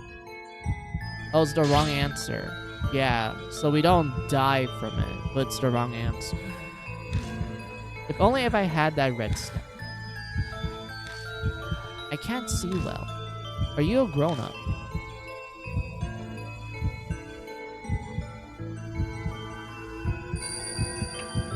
I'm in my 20s. I'm the tallest in my class. Yeah, I'm pretty... yeah, I want to die. Show me how I'm gonna die.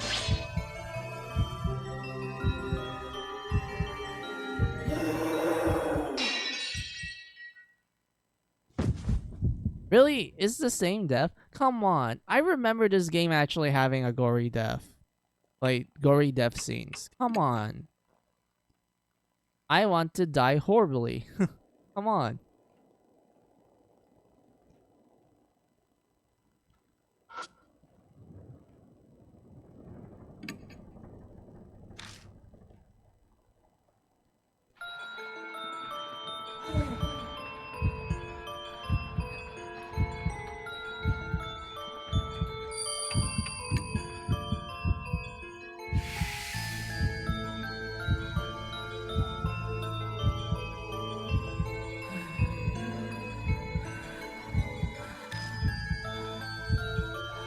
If only I had that red stuff.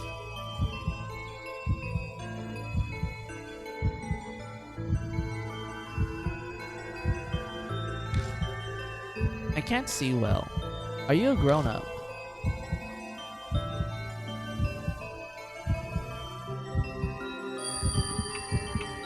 I think the tallest in my class is probably the safe answer, because if you answer if you're in your 20s, the kid will still perceive you as a grown-up. Big people aren't allowed in school. Huh? Suddenly, the mirror cracked. It cracked. Now I can't see. No more big people here. The figure disappeared. We survived.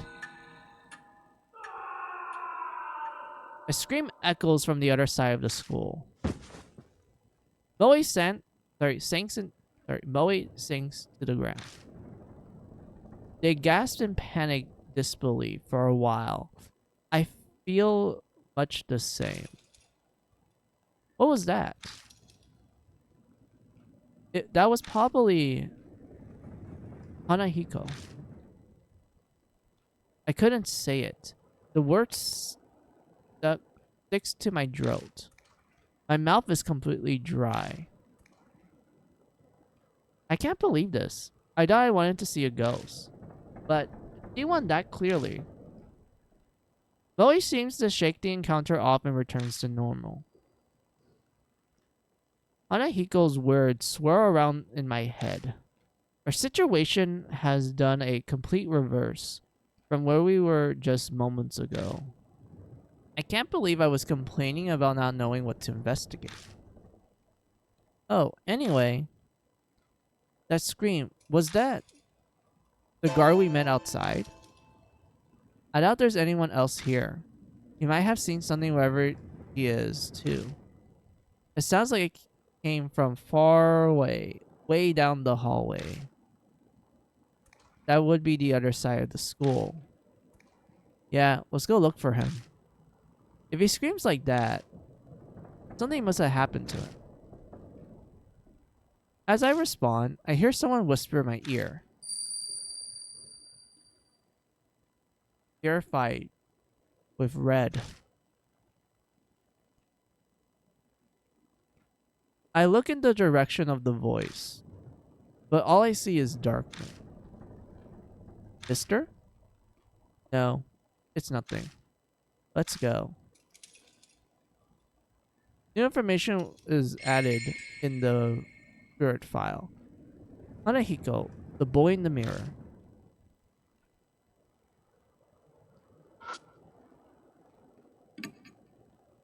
I ran my finger down the cracks.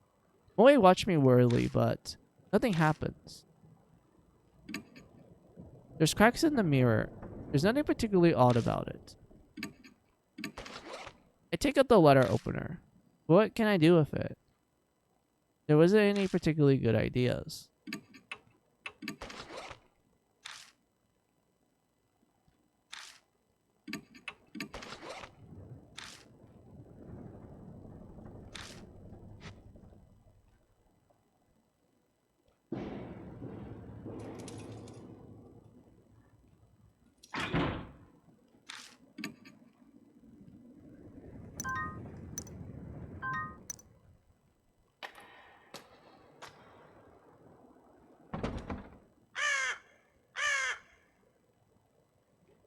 A bird cries, breaks the silence. I guess there's a crow or something outside.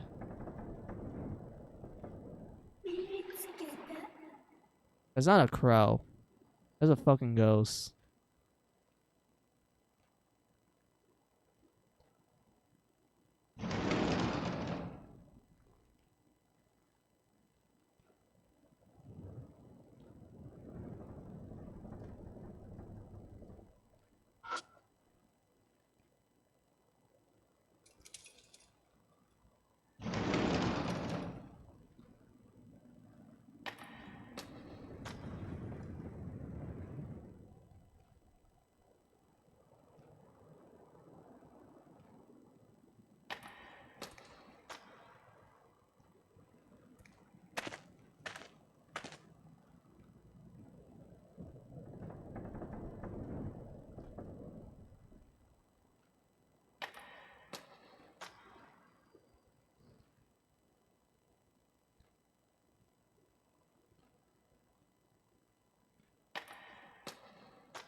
I don't see him.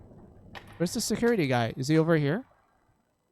I hear a noise like something slamming against the door. Is someone inside? I shine the flashlight at the door.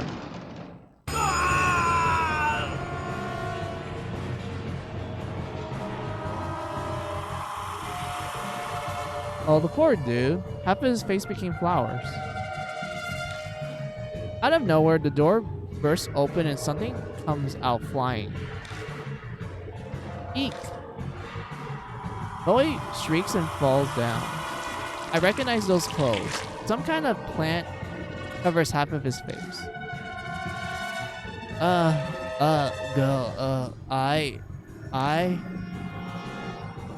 The part of his face we can see is twisted in anguish as he screams.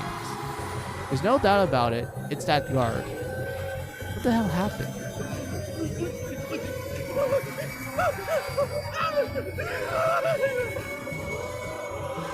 Thorns are eating my face. It hurts. What's going on?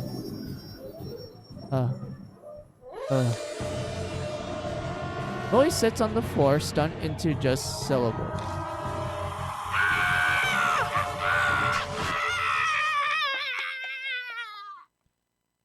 The guard silently rushes towards the entrance.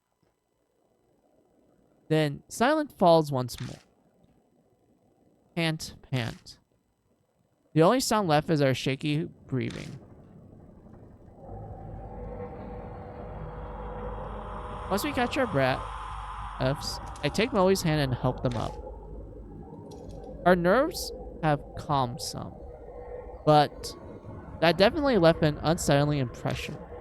Something terrible lurks here. We can't just sit around. I felt like I was paralyzed. I'm okay now. But mister, that guy. Moe stares at the door. I wonder if Hanahiko did that. And I don't know if you noticed, but I got a feeling that someone was standing behind him. There's no good way to respond to that. I let silence serve my answer. What else should I do? No point in coming here if we're going to stand there shaking it. If we don't uncover the secret before it comes for us, why don't we check out the staff room? I tactically avoid answering Moe's question. The guard had ran out of here. Something might be inside. Some secret about Hanahiko. Yeah, you're right. Let's just be careful, okay? I covered my wrists with my palm, making sure Moe didn't notice. The moment I put my hand on the knob, the mark burned my skin, pulsing along with my beating heart. New information has been added to the spirit file. Plan to fight guard.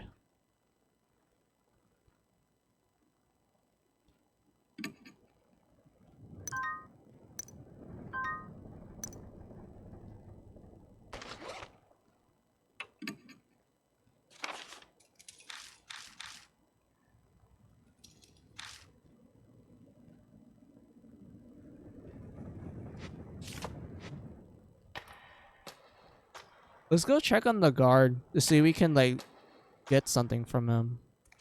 Because I highly doubt they're gonna like leave the guard out there.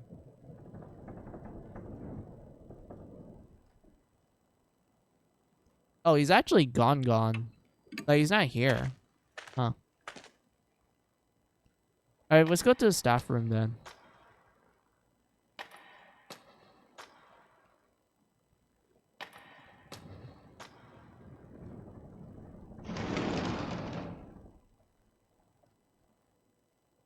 The staff room is in chaos.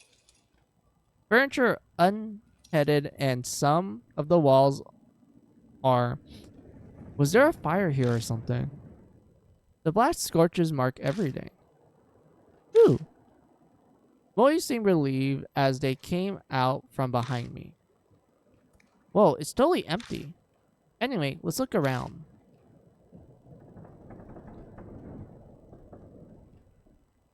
Huh? There's a door over there too. It looks like it goes to another room.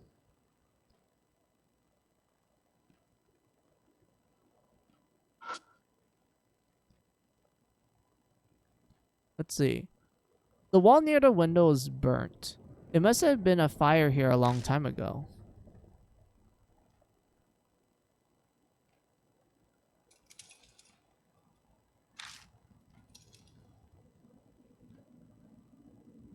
As I search the burnt post, something falls from top of it. Found a worn out talisman.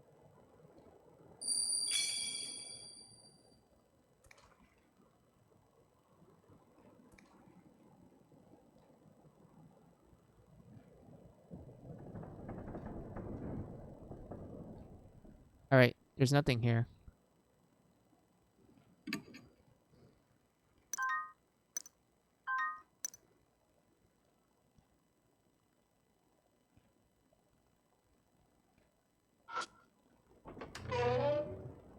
Opened the door and left the staff room.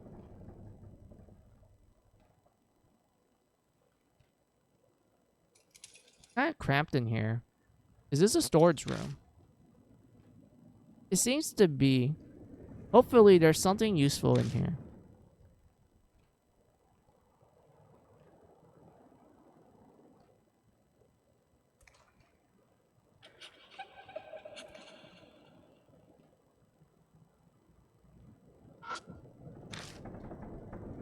I think it's a school journal. The paper deteriorated from age and bugs, so I can't read it.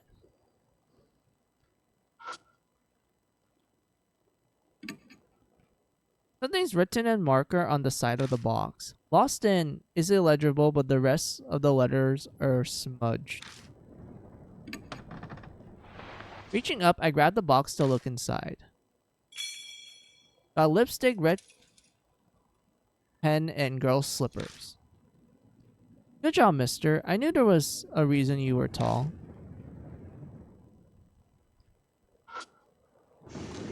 I opened the glass door and checked inside, but there wasn't anything that catches my eye.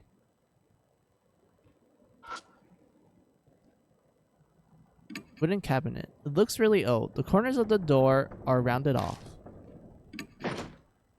I pull in the door, but it just rattles in place. Looks like it won't open. Nothing's stopping it. I take out the letter opener. I taken it out, but I can't think of a... You can use it to private open. Come on, dude. I take out the lipstick. What can I do with it? I can't think of a way to use it. Red pen. Taken out, but I can't think of a way to use it. Girl slipper? Okay. So we can only just look at it.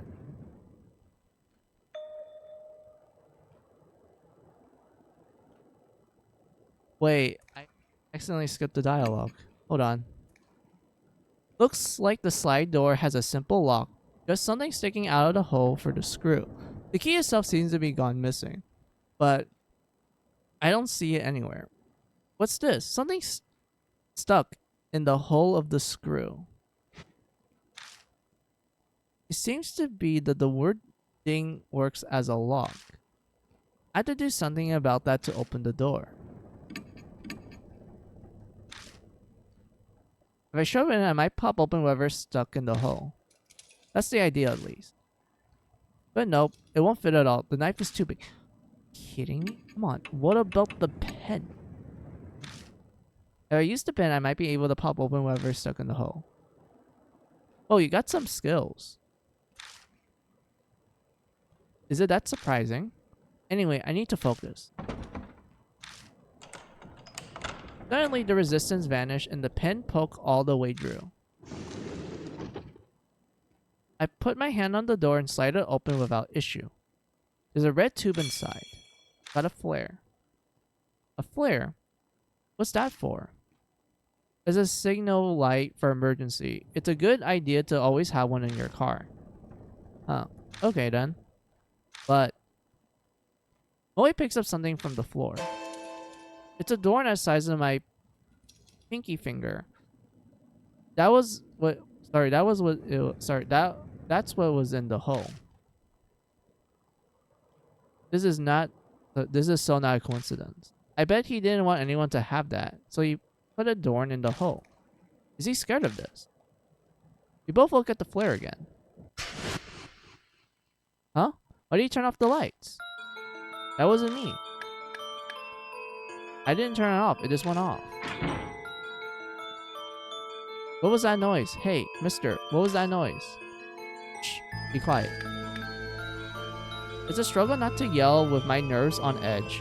I hit the flashlight again and again. Come on, please, the batteries just worked. I feel like performing CPR on this thing. But finally... Got it.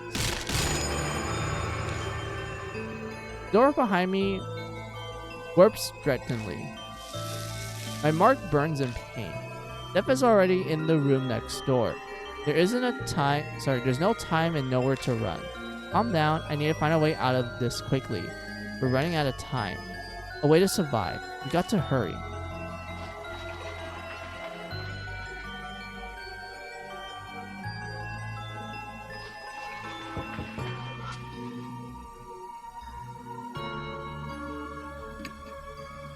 The well-built door, big enough to fit an adult through. The metal handle is retracted into the door.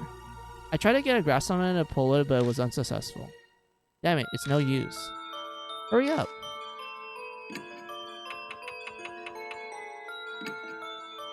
I pulled out the letter opener and shoved it in. I might be able to get the handle out of this way. When it touched the metal, my mark scourged me.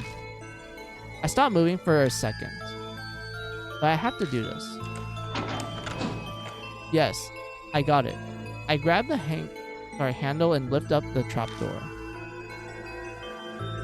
Just as I thought, a dark hole leads down under the floor. Get in. I shove Moe into the hole, and I slide down into the darkness after them.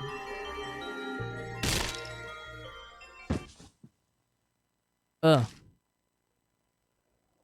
I fall unexpectedly far, hitting my back against something. I grit my teeth to stop myself from yelling.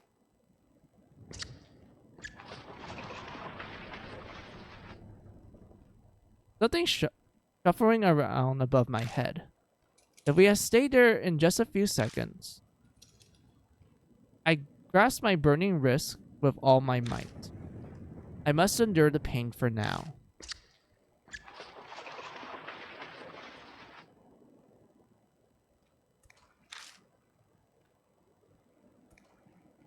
I hear anxious panting. Moe must be right next to me. They're shaking so hard, I can see it from the corner of my eye. I brace myself, expecting the trapdoor to break any second. But the shuffling noise finally grows distant. Is it okay now? Yeah, I think it's gone. Suddenly my wrist doesn't hurt anymore. Thank God. I thought we were done for this time.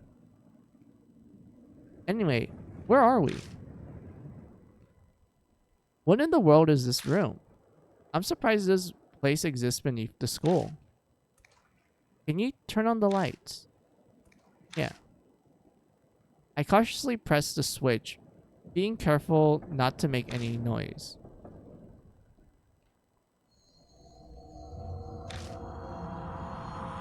The scene captured in the light of this flashlight sent shivers down my spine. What? Moe slaps a hand over their mouth. In a few moments, all we could do is stare in silence. A disturbing scene, more horrible than anything I've seen before, spread across before us. Anyone would be shocked by it, especially a kid.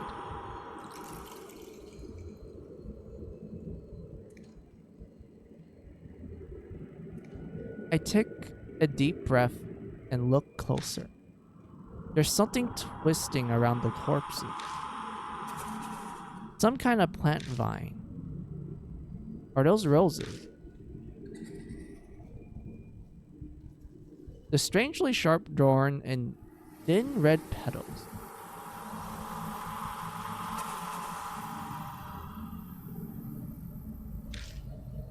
There appears to be real, live roses covering the corpses and carpeting the floor. My vision suddenly grows dim.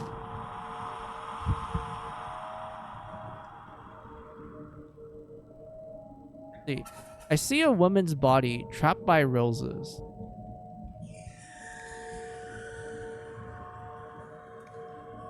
Oh, that's pretty disturbing. It does look painful too. Like, there's so many thorns everywhere. And they describe the thorns being like the size of a pinky. That's huge. That's gonna hurt a lot. Let's see. What is this? The tragedy that has happened in this room. As if it's all being played out in my head. I can see it.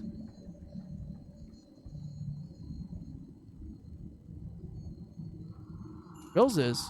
What they're doing here? Did someone plant them? Moe's voice brings me back to reality. Yeah. I can't tell them that I saw some waking dream. I scrambled to remember the conversation. That's right. I saw the rose vines. Then... yeah, that has got to be it. It's not like they just spring up from their own. But... why would anyone do this? Did someone decorate the corpses for some kind of reason? Or did they die captured by the roses like I saw in that vision? Eek.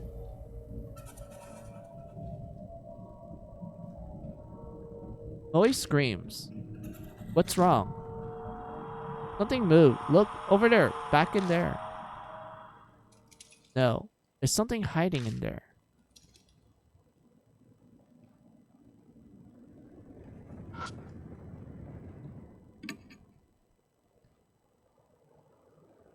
The corpse is twisted in an odd position, as if it's still in pain even now. I hesitantly search the corpse, but I can't find anything.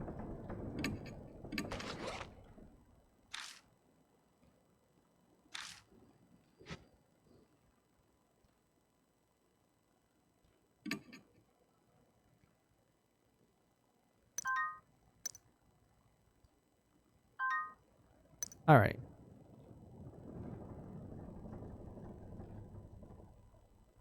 Alright. I do think this is a good place for me to wrap up stream. I feel like this is like a good place for us to do that. Also, it's a pretty good like scene as well. So yeah. Gonna be calling off stream here.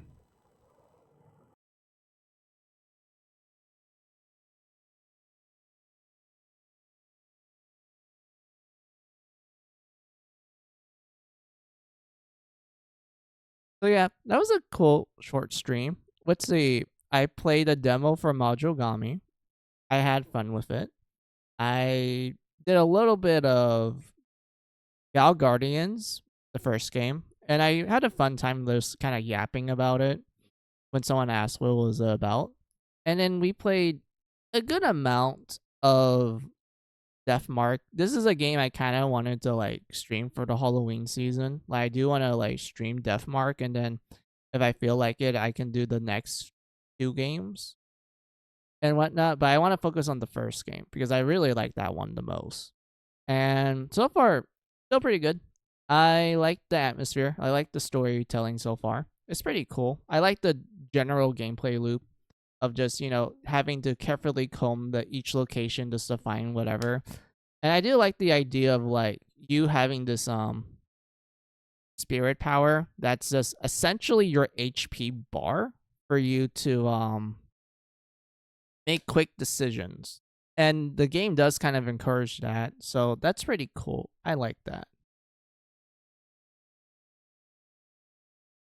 But yeah, that's enough of my yapping and such. So what's the schedule? I honestly don't know if I'm gonna have any free time for the weekend. Like it's kind of undecided for me because I don't even know if I'm able to get some free time. But if I do, I'll let you guys know and everything. So yeah, that's all I have to say. So the next time if I do stream, I was debating between Death End Request 2 or Death Mark, but I feel like since I already set everything up for like PS Vita, let's just focus on Death Mark for now, and then once I finish that up, we go back to the Death End Request 2 and just like get to see how the sequel to Death End Request 1 going to be like and such. So yeah, that's all for me to like say to you guys for now. So time for me to say my thanks and my goodbyes to you all. So thank you all for watching me. I appreciate it. Those who have been lurking, I appreciate the support. You guys are cool. Those who have been chatting with me, I enjoy the conversations we have. Today's conversations, not bad. I was able to kind of yap about Galgun and Gal Guardians for a certain degree, and I really enjoyed it a lot. It was really great. But yeah, see you all. Bye bye. So let me say my proper goodbyes to you all.